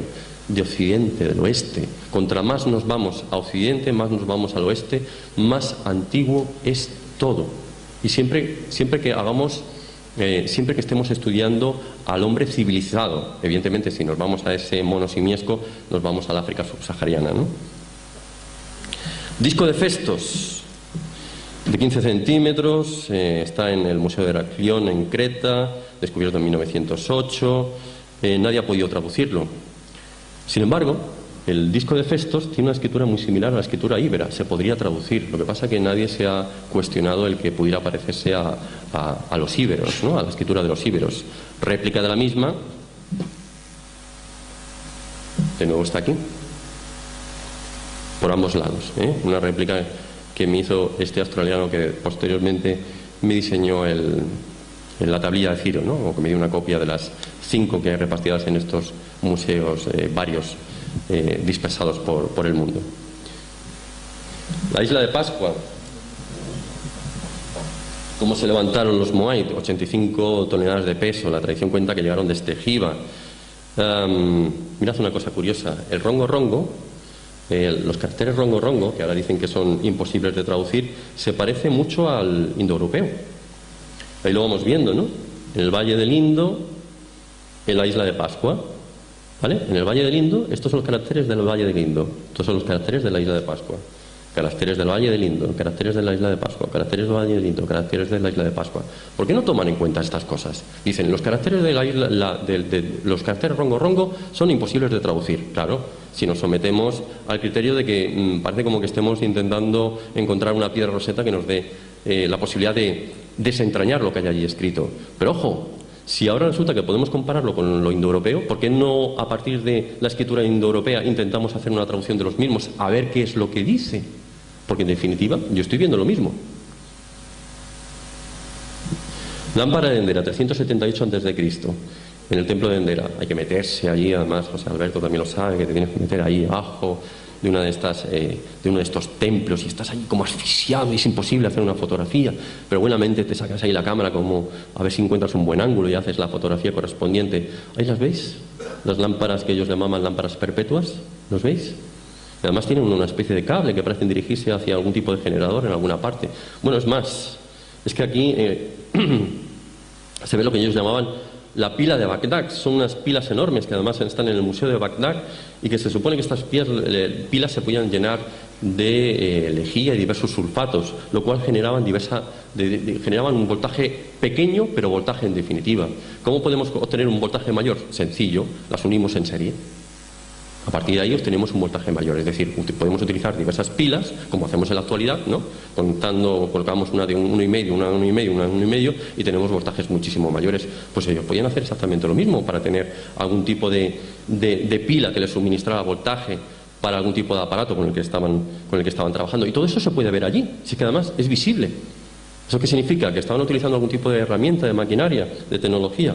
Probablemente sí. El planeador de Saqqara, fue retirado del Museo del Cairo durante una temporada, porque la gente daba mucho la brasa para ver el planeador de Saqqara. El planeador de Saqqara, que aquí parece un pájaro, es un planeador que en realidad hicieron unas pruebas, porque hicieron unas réplicas de las mismas, y luego comprobaron que podía volar. Por lo tanto, significaba que los antiguos egipcios utilizaban juguetes con que esos juguetes servían para volar. Pues parece ser que sí. ¿Y cómo conocían todo esto? Mecanismo Anticitera, reloj astronómico para cálculos en torno al 87 a.C. Con esto se podían hacer cálculos astronómicos. Tan tontos son nuestros antecesores, como siempre nos han querido hacer ver, que eran incapaces de saber mucho más allá de lo que nos cuentan. Bueno, pues incluso tenían tecnología como la que estamos viendo, y esto está datado, ¿no? Líneas de Nazca, Perú, siglo I. Como os decía, las líneas de Nazca son las más conocidas. Pero mirad, caballo blanco de Uffington, en Inglaterra, 800 o el 50 a.C. Esto se puede ver desde el cielo.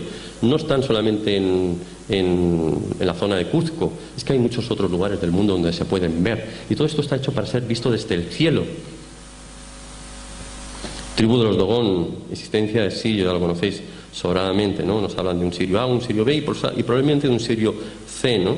Y dice que todo esto fue construido, que les visitaron unos seres hace miles de años, en torno al 600 después de Cristo, ¿no? Esta es una historia que todo el mundo conocemos, si hemos leído un poco sobre esta literatura fantástica que podemos encontrar hoy en día, ¿no? Bueno, ¿cómo conocía esta gente la existencia de Sirio A, Sirio B y este Sirio C que recientemente parece haber sido descubierto, ¿no?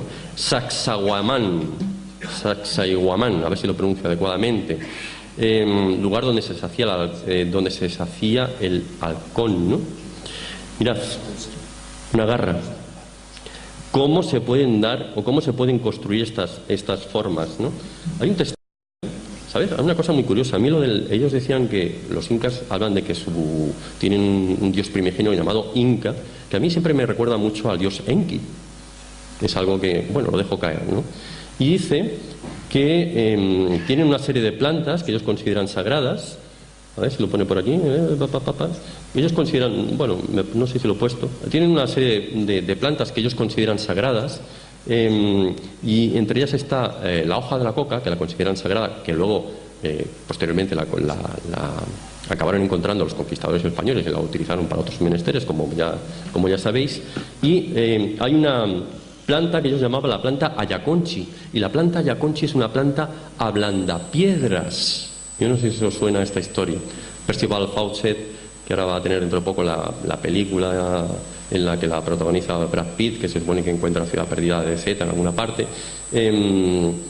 nos hablaba de ello, que él también había encontrado. Bueno, es que de hecho yo cuando estoy viajando por allí, por Sudamérica, por la zona de Perú, también oí hablar allí en Perú le llamaban el pitu pitu, una planta que servía para que, una vez mezclada con agua, se ablandara la piedra, se convirtiera como una especie de hormigón, y una vez se dejaba secar, aquello se solidificaba. Por lo tanto, todo esto que no sabemos cómo se podía mover, yo siempre digo lo mismo, no vaya a ser que fuera piedra, porque además se ve como blandito, yo no sé si lo veis por ahí, incluso lo veíamos en el antiguo Egipto, que todo, cuando veíamos el obelisco inacabado de Asuán, que parece como que estaba moldado. No vaya a ser que en lugar de utilizar piedras, estuvieran utilizando encofrados, y a partir de ahí introdujeran piedra demolida,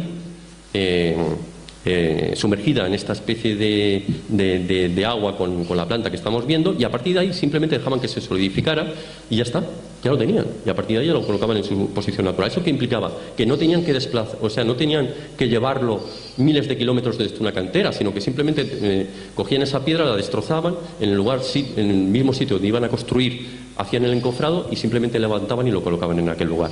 Posiblemente esta fuera una de las explicaciones por las que podríamos darle una cierta lógica a cómo se construyeron las pirámides del antiguo Egipto, y sobre todo las que hacen mención, las que son correspondientes al Valle Guizen, no las otras, que las otras a partir de la cuarta dinastía no dejan de ser imitaciones baratas. Ubicación de Sirio A, Sirio B, Orión y las Pléyades. Está todo junto. ¿Lo veis? Está todo junto, está todo en el mismo lugar. Aquí lo tenemos, Orión, Pléyades, está todo en el mismo lugar del universo. Hay un lugar del universo donde se concretan Orión, Sirio y Pléyades. Los tres lugares de los que proceden los dioses de la antigüedad. Vale, y aquí ya termino porque si no, Ferran me va a matar. Bien, yo tengo... lo quiero dejar ahí en forma de interrogante.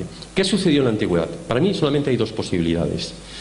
Primera, vinieron unos dioses del cielo, Pléyades, Sirio, Orión, de alguna parte, y nos ayudaron o nos intervinieron genéticamente para construir ese hombre, como nos hablan los sumerios. Los sumerios siempre nos dicen que el hombre, ¿cómo les decían ellos?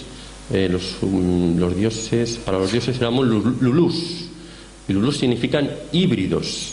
Se supone que apareció un Adán, una Dapa, un híbrido a partir de un experimento de los dioses, ¿no? Para convertirnos en un trabajador primitivo. ¿Cierto o no? Podría ser, no digo que no, podría ser uno de los orígenes de la humanidad, que en algún momento, en torno al 10.000 antes de Cristo, en este momento, en este periodo concreto de la historia, algo apareció allí y algo nos ayudó en este justo momento de la historia. O bien existió, como decía, esta es mi segunda posible variante, o bien existió una civilización anterior de la que nos hemos olvidado y que fue mencionada por el mismo Platón. Porque si os habéis dado cuenta, todas las culturas antiguas proceden siempre de una zona concreta, que es que contra más nos vamos a Occidente, más nos vamos hacia el oeste, vamos viendo que todo lo que encontramos, todos los asentamientos arqueológicos están siempre orientados hacia la izquierda de nuestro mundo. Es posible que a lo mejor hubiera una civilización anterior de la que nos hemos olvidado y que esta civilización anterior era la que alimentara de alguna manera o enseñara a todas estas culturas que sobrevivieron y empezaron a esparcirse posteriormente a través del mundo, pues hacia la derecha de nuestro mundo conocido, y a partir de ahí se empezaron a mover y construir todo lo que hemos visto. Porque además, fijaos que yo considero que, como decían los egipcios, que provenían del corazón de Ta, que parecía proceder de la zona de Marruecos o del norte de Marruecos, o en el caso de Rusia, donde se ven culturas, donde tienen ciudades como la de Arcaíno, Siddhartha, que parecen mucho a esa Atlántida de Platón. No va a ser que todo eso, como digo, procediera de una civilización de la que nos hemos olvidado. Para mí solamente caben estas dos posibilidades. Todo lo que me cuenten arqueólogos o historiadores, yo de verdad, particularmente, es mi opinión, mi humilde opinión, no me lo creo, ¿no? Finalmente os dejo, por aquí este es el último libro, que ha mencionado antes Ferran, y aquí hay otro que apareció anteriormente que ya está agotado. Y bueno, y ahora para final de año aparecerá el libro Barcelona insólita y secreta, y para el 2012 todo lo que habéis visto forma parte de un libro que espero publicar a finales del 2012, para Navidad del 2012, si todavía estamos aquí. Con eso ya termino mi PowerPoint. Carlos, bueno, decir que Carlos, a quien le interese tener su libro, Las profecías mayas, os lo puede dedicar aquí gustosamente. Ahora se pondrá en la mesa para firmar. Tenía dos pequeñas preguntitas. Primero, ¿cuántas cosas sabes? Qué maravilla de que hayan personas así al mundo. Ya me hubiese gustado tenerte a ti de profesor de historia en su momento. Y después, dos breves preguntas. La primera, ¿los egipcios que viven ahora en Egipto son descendientes de estas dinastías? No, eso es una cosa que me hace mucha gracia. Son ocupadores. Ellos estudian allí, siempre te vienen a decir nuestros antepasados, nuestros antepasados, nuestros antepasados, y yo siempre digo lo mismo. Esta gente fueron los ocupadores. Los árabes, todos lo sabemos, cuando desaparece los Ptolomeos, ya es el derrumbe de la civilización romana, que son los que de alguna manera amparan a los Ptolomeos. En aquel momento ya empiezan a llegar los árabes, que son los que ocupan aquel lugar. Por lo tanto, los árabes no saben ni más ni menos que nosotros. Por mucho que nos cuenten, que nos digan, no, es que nosotros parece como que saben más, ¿no? No saben ni más ni menos que lo que sabemos nosotros. Probablemente incluso nosotros sepamos un poco más, ¿no? Porque al menos somos o no estamos tan influenciados bajo la religión, ¿no? ¿Y cómo eran aquellos egipcios de aquellos tiempos? ¿Eran como los de ahora, de aspecto físico, como los que vemos, por ejemplo, en los reportajes de televisión? Mira, te voy a decir una cosa que te va a sorprender. Además, esto también se encuentra reflejado en nuestras crónicas españolas, ¿no? Creo que, ahora no recuerdo exactamente quién es el escritor o historiador que hace alusión a los mismos, pero en torno a 1492, en la época de los Reyes Católicos, el descubrimiento de América, aparecieron unos sujetos por allá, por el sur de Andalucía, un aspecto así, que no, con un color así un tanto desteñido, ¿no? Cuando les preguntaban, porque no hablaban evidentemente español, ¿vosotros quiénes sois? Y ellos decían, Egyptians. Y decían, ¿y estos quiénes son? Y decían, no sé, dice algo así como gitanos. Desde entonces, a esa gente nosotros le llamamos gitanos. Probablemente si quisieras saber qué aspecto tenían los egipcios, ya te lo estoy diciendo. Y otra preguntita, Carlos.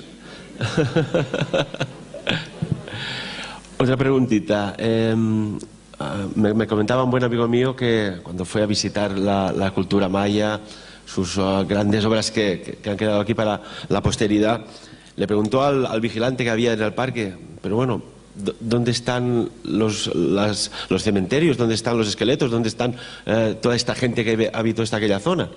Y el vigilante le dijo, se fueron hacia arriba. ¿Cuál es tu teoría?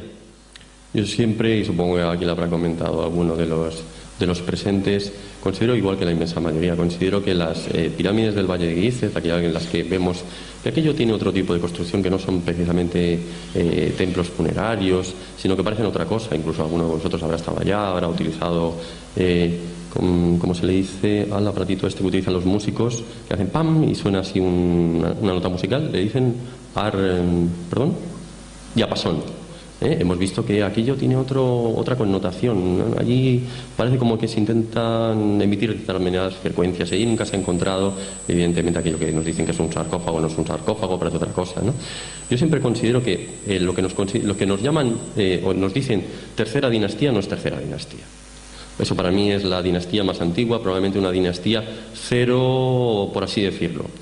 todo lo que vemos como cuarta dinastía, quinta dinastía, sexta dinastía, si fueran buenos constructores, lo que hubieran hecho es construir siempre algo mejor que la tercera dinastía, es decir, no encontraríamos pirámides derribadas, pero sin embargo te dicen, mira, eso es cuarta, eso es quinta, eso es sexta, y vemos que ¡pum!, todo se ha venido abajo. Por lo tanto, todo eso está derribado. Significa que son imitaciones baratas de lo que se encontraron con anterioridad. Allí, en esas dinastías, sí se han encontrado, y eso es verdad, no podemos decir, no, es que en ninguna de las pirámides jamás se han encontrado sarcófagos. No, en esas sí se han encontrado sarcófagos. Probablemente porque lo que intentan hacer es imitar a esos dioses primigenios y querían estar al lado de los mismos. Por lo tanto, construían unas pirámides donde en el momento de su muerte, para poder hacerse lo que los egipcios llamaban el duat, pues hacían enterrar entre las mismas.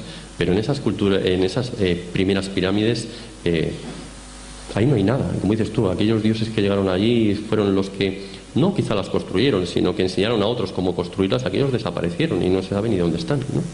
Yo creo que hubo lo que fuera, entre comillas, llamado dioses o como se les quiera decir, que sí les enseñaron, ¿no? Señoras, señores, impresionante. Carlos Mesa.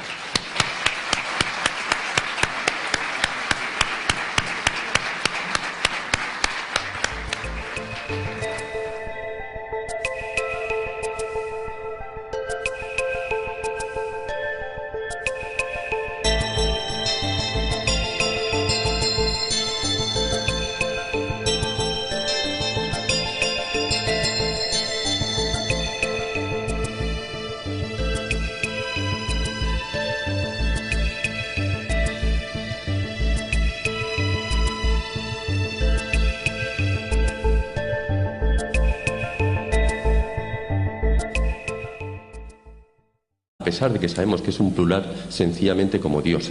¿Para qué? Para no meternos en problemas.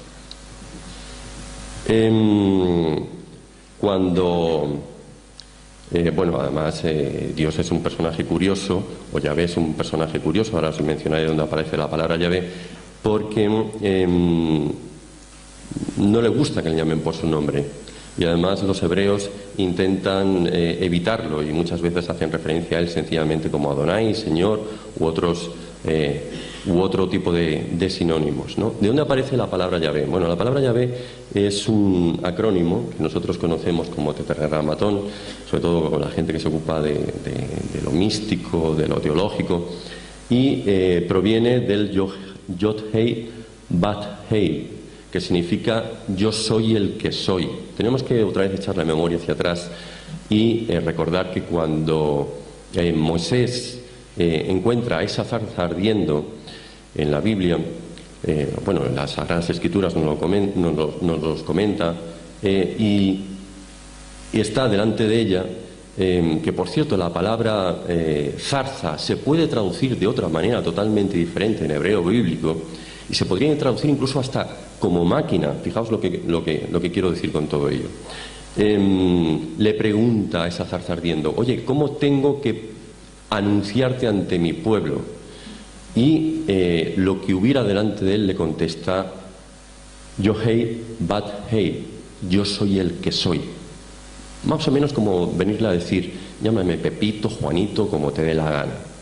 A partir de ese momento, este acrónimo nosotros, ya sabéis que en el hebreo bíblico no utilizan vocales, sino simplemente hay consonantes, lo vamos a ir mencionando sencillamente como Yahvé, y posteriormente cuando empieza el cristianismo y los griegos convertidos lo adoptan, lo empiezan a utilizar sencillamente como Jehová, ¿no? Y a partir de ahí pues nos ha quedado este nombre.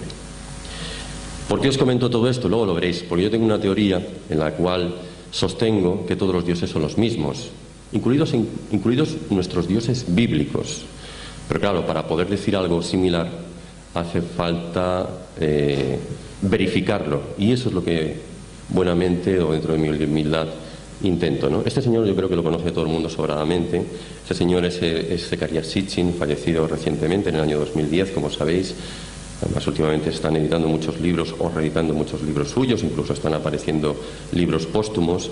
Y este hombre es el que nos hablaba precisamente de algo que está en boca últimamente de todo el mundo, ¿no? La palabra de los Anunnaki, estos Anu, que Anu significa cielo, ¿no? Aquí significaría tierra, estos que vienen del cielo a la tierra, ¿no? Este hombre nos mencionaba que, todos creo que lo hemos oído alguna vez, que más allá de los planetas conocidos, los sumerios tenían bastantes conocimientos astronómicos, dos tipos de dioses diferentes, ¿no? Entonces, al hacer alusión a los Igigi, en sumerio los Igigi son los que miran, son los vigilantes, ¿no? Y hay que hacer, y es especialmente curioso porque en la Biblia, sobre todo cuando empezamos a buscar en los llamados apócrifos, cuando se hace mención precisamente de esos gigantes, muchas veces no hablan de gigantes, hablan simplemente de vigilantes, ¿no? Mirad, una cosa muy curiosa, ahora que hablamos de Nefilim, esto es algo que parece que no ha tenido mucha gente en cuenta, ¿no? La palabra Nefilim viene de Nefila, y Nefila para los sumerios es la constelación, para los sumerios y para posteriormente los arameos, hablamos de semitas siempre, ¿no? Es Orión. Y además hay un pasaje bíblico donde se menciona esto, ¿no? De hecho, en Amos 5:8 se dice: el Señor hizo las Pléyades y Orión. Cuando se hace mención o alusión de el Señor, estamos hablando siempre de ese supuesto Dios bíblico, ¿no? Bueno, aquí volvemos otra vez a uno de estos libros considerados apócrifos, el libro de Enoc, donde se vuelve otra vez a mencionar estos... no vamos a entrar tampoco muy en detalle porque no tenemos mucho tiempo, donde se mencionan de nuevo estos gigantes bíblicos. Esto me hace mucha gracia, ayer lo estábamos comentando, porque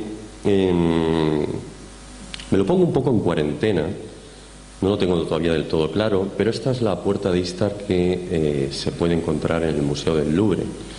Y la puerta donde aparece Gilgamesh, este señor que vemos aquí es Gilgamesh, demostrando su fuerza en forma prácticamente de gigante, porque se supone que Gilgamesh es una mezcla de humano y Dios, pues lo estamos viendo, no sé si estáis contando por allá abajo, con 6 dedos. Y muchos de estos dioses de la antigüedad o bien aparecen con 6 dedos o aparecen con 4 dedos. De hecho, he hecho un pequeño apunte para que lo veamos por aquí, ¿no? Vamos contando y hay un total de 6 dedos, ¿no? Una cosa curiosa es que en este pasaje de Crónicas se nos dice que estos gigantes, haciendo alusión a estos gigantes de la antigüedad, procedían de Gad. Nos vamos a quedar con este pueblo, ¿no? Vamos a quedarnos en mente con el pueblo de Gad. Ahora veréis por qué.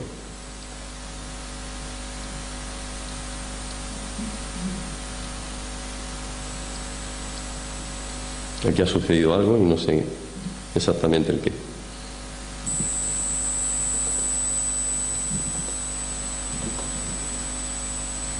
Ahora, vamos a ver. Mirad, yo he hecho, como bien mencionaba, he tenido la oportunidad, y en esto supongo que es más suerte que otra cosa, de viajar por el mundo.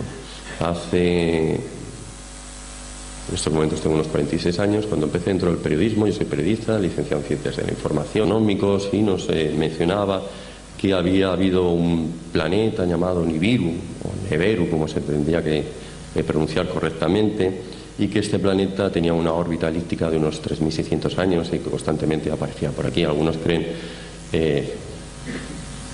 no sé si para bien o para mal, que dentro de poco volverá otra vez a aparecer ese planeta y que esa raza de los Anunnaki volverá de nuevo aquí a la Tierra, ¿no?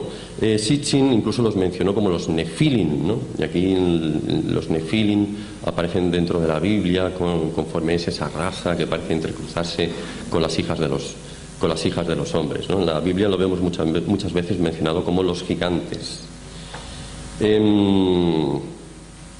Aquí hago mención del mismo, ¿no? Neberu, sencillamente tendríamos que traducirlo como algo así como el que se cruza, ¿no? Y posteriormente los acadios sustituyeron el nombre de Neberu por Marduk, que además hace referencia a uno de sus dioses, uno más del panteón de dioses que tuvieron todas las civilizaciones asirias, por así decirlo, ¿no? Partiendo de la Sumeria, continuando por las culturas de Bugarín y terminando precisamente por los acadios, ¿no? Los sumerios, lo que pasa es que curiosamente y ahora os lo voy a decir. Cuando hacían referencia a Neberu, o al término Neberu, ahora veréis, yo no creo que estuviera haciendo mención a un planeta específico. Vamos a ver si hay algún sitio donde lo pueda comentar, ¿no? Los sumerios tienen un tratado llamado el Mulapín, y en el tratado llamado del Mulapín, un tratado seriólogo, se menciona muchas veces Mulmul. De hecho, es que la palabra Mulapín ya no lo está diciendo, Mulmul. ¿Y qué es Mulmul? Son las Pléyades. Hay que tener muy presente que los sumerios jamás hablaron de que sus dioses procedieran de Neberu. Neberu era otra cosa que ahora veréis para ellos, ¿no? Mulmul son las Pléyades, es decir, para los sumerios sus dioses procedían de las Pléyades. Bueno, aquí hago mención una vez más a algunos de los textos bíblicos donde se hace alusión a cómo se multiplicaron estos nefilim. No vamos a entrar en detalles. Decían, hay algunos pasajes bíblicos donde hace mención o alude a que nosotros para ellos somos como hormigas, y de ahí que se entendiera que estos nefilim son gigantescos. Y es curioso porque nefilim, bueno, aquí hablo otra vez de los gigantes, y que y los Igigi, que por cierto, Sitchin hablaba mucho de los Anunnaki y de los Igigi, y parece que a veces nos olvidemos de los Igigi, porque parece ser que como si hubieran habido dos tipos de, no razas.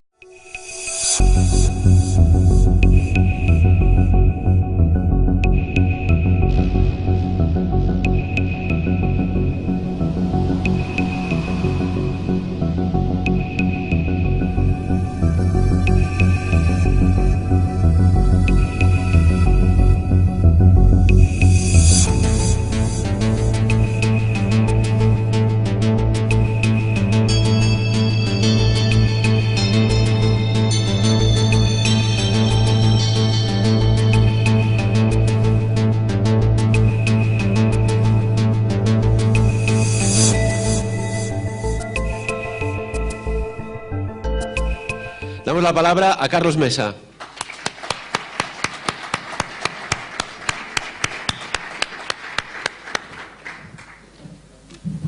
Bueno, Ferran, pues muchas gracias por invitarme, y gracias también por tener la oportunidad de compartir este momento con la gente que hay aquí y con algunos amigos nuevos que hicimos ayer, que la verdad estoy encantado de haber conocido a David Benito, a Vicente Fuentes. Bueno, a Felipe tenía la oportunidad de conocer anteriormente, y me encontré por fin con Sol, que desde hace 25 años que nos conocemos. Pues había sido para mí estar aquí con todos los amigos, la verdad es que es un orgullo, ¿no? Respecto al libro, decir simplemente una anotación.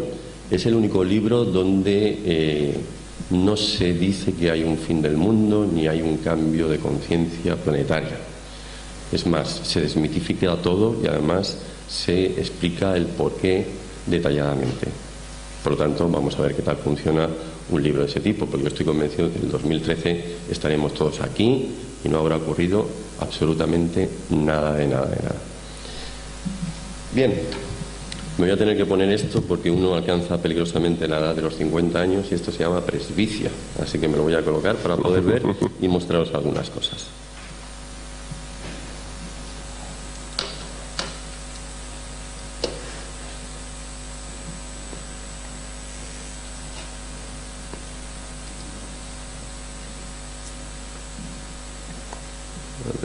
¿Dónde? Aquí.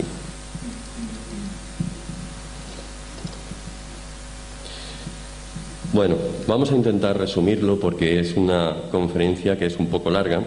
Entonces veréis que a lo mejor quizá lo que hago es saltarme algunas pantallas, intentar resumirlas lo que pueda, porque hay una segunda parte que es sobre todo más visual, más fotográfica, y que me imagino que es la que más os pueda interesar, ¿no? A ver qué tal funciona esto. Voy. Sí, échame un cable para adelantar y retrasar aquí.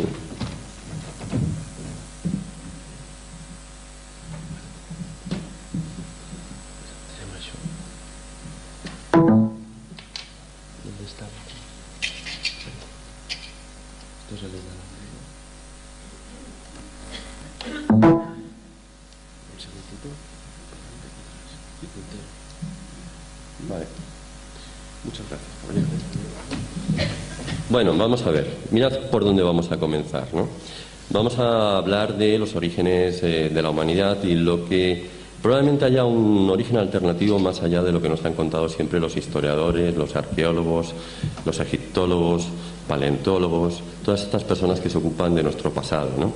Hay una frase con la que me gusta arrancar esta conferencia, ¿no? Una frase que dice precisamente: en el principio Elohim creó el cielo y la tierra. Yo creo que nos suena a todo el mundo, ¿no? Es la frase del Génesis, la del Génesis 1:1. Pero fijaos lo que yo he hecho. Lo que he hecho es traducirlo correctamente. Este es un Dios, el que estáis viendo aquí a mano derecha, llamado El.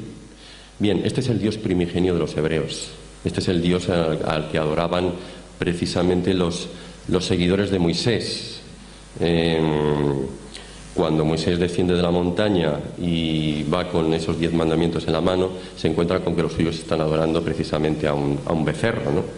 En este caso es Baal, que se supone que es hijo de él y de Astarte, ¿no? O sea, ¿eso qué quiere decir? Que inicialmente los hebreos no fueron monoteístas, como nos intentan hacer ver en la actualidad, sino que fueron politeístas, ¿no? Y llega un momento que Moisés se cabrea, tira esas tablas de los mandamientos que lleva consigo y se sube de nuevo a la montaña para buscar unas de nuevas, ¿no? Teniendo en cuenta ese detalle, que además luego Juan se encontrará él mismo y hará una rectificación que la conocemos en el Nuevo Testamento. Entonces la rectificación que hace es que en el principio era el verbo para tener que atestiguarlo de una forma diferente, ¿no? Teniendo en cuenta eso, cuando encontramos la palabra Elohim en la Biblia, lo que está haciendo es una pluralización del Dios El. ¿Eso qué quiere decir? Que la palabra o la traducción correcta no significaría precisamente Dios, sino que significaría dioses. Por lo tanto, ¿cómo lo podemos traducir? Traduciríamos entonces: en el principio Elohim creó el cielo y la tierra, como en el principio los dioses crearon el cielo y la tierra. La cosa cambia y cambia bastante, como podéis ver.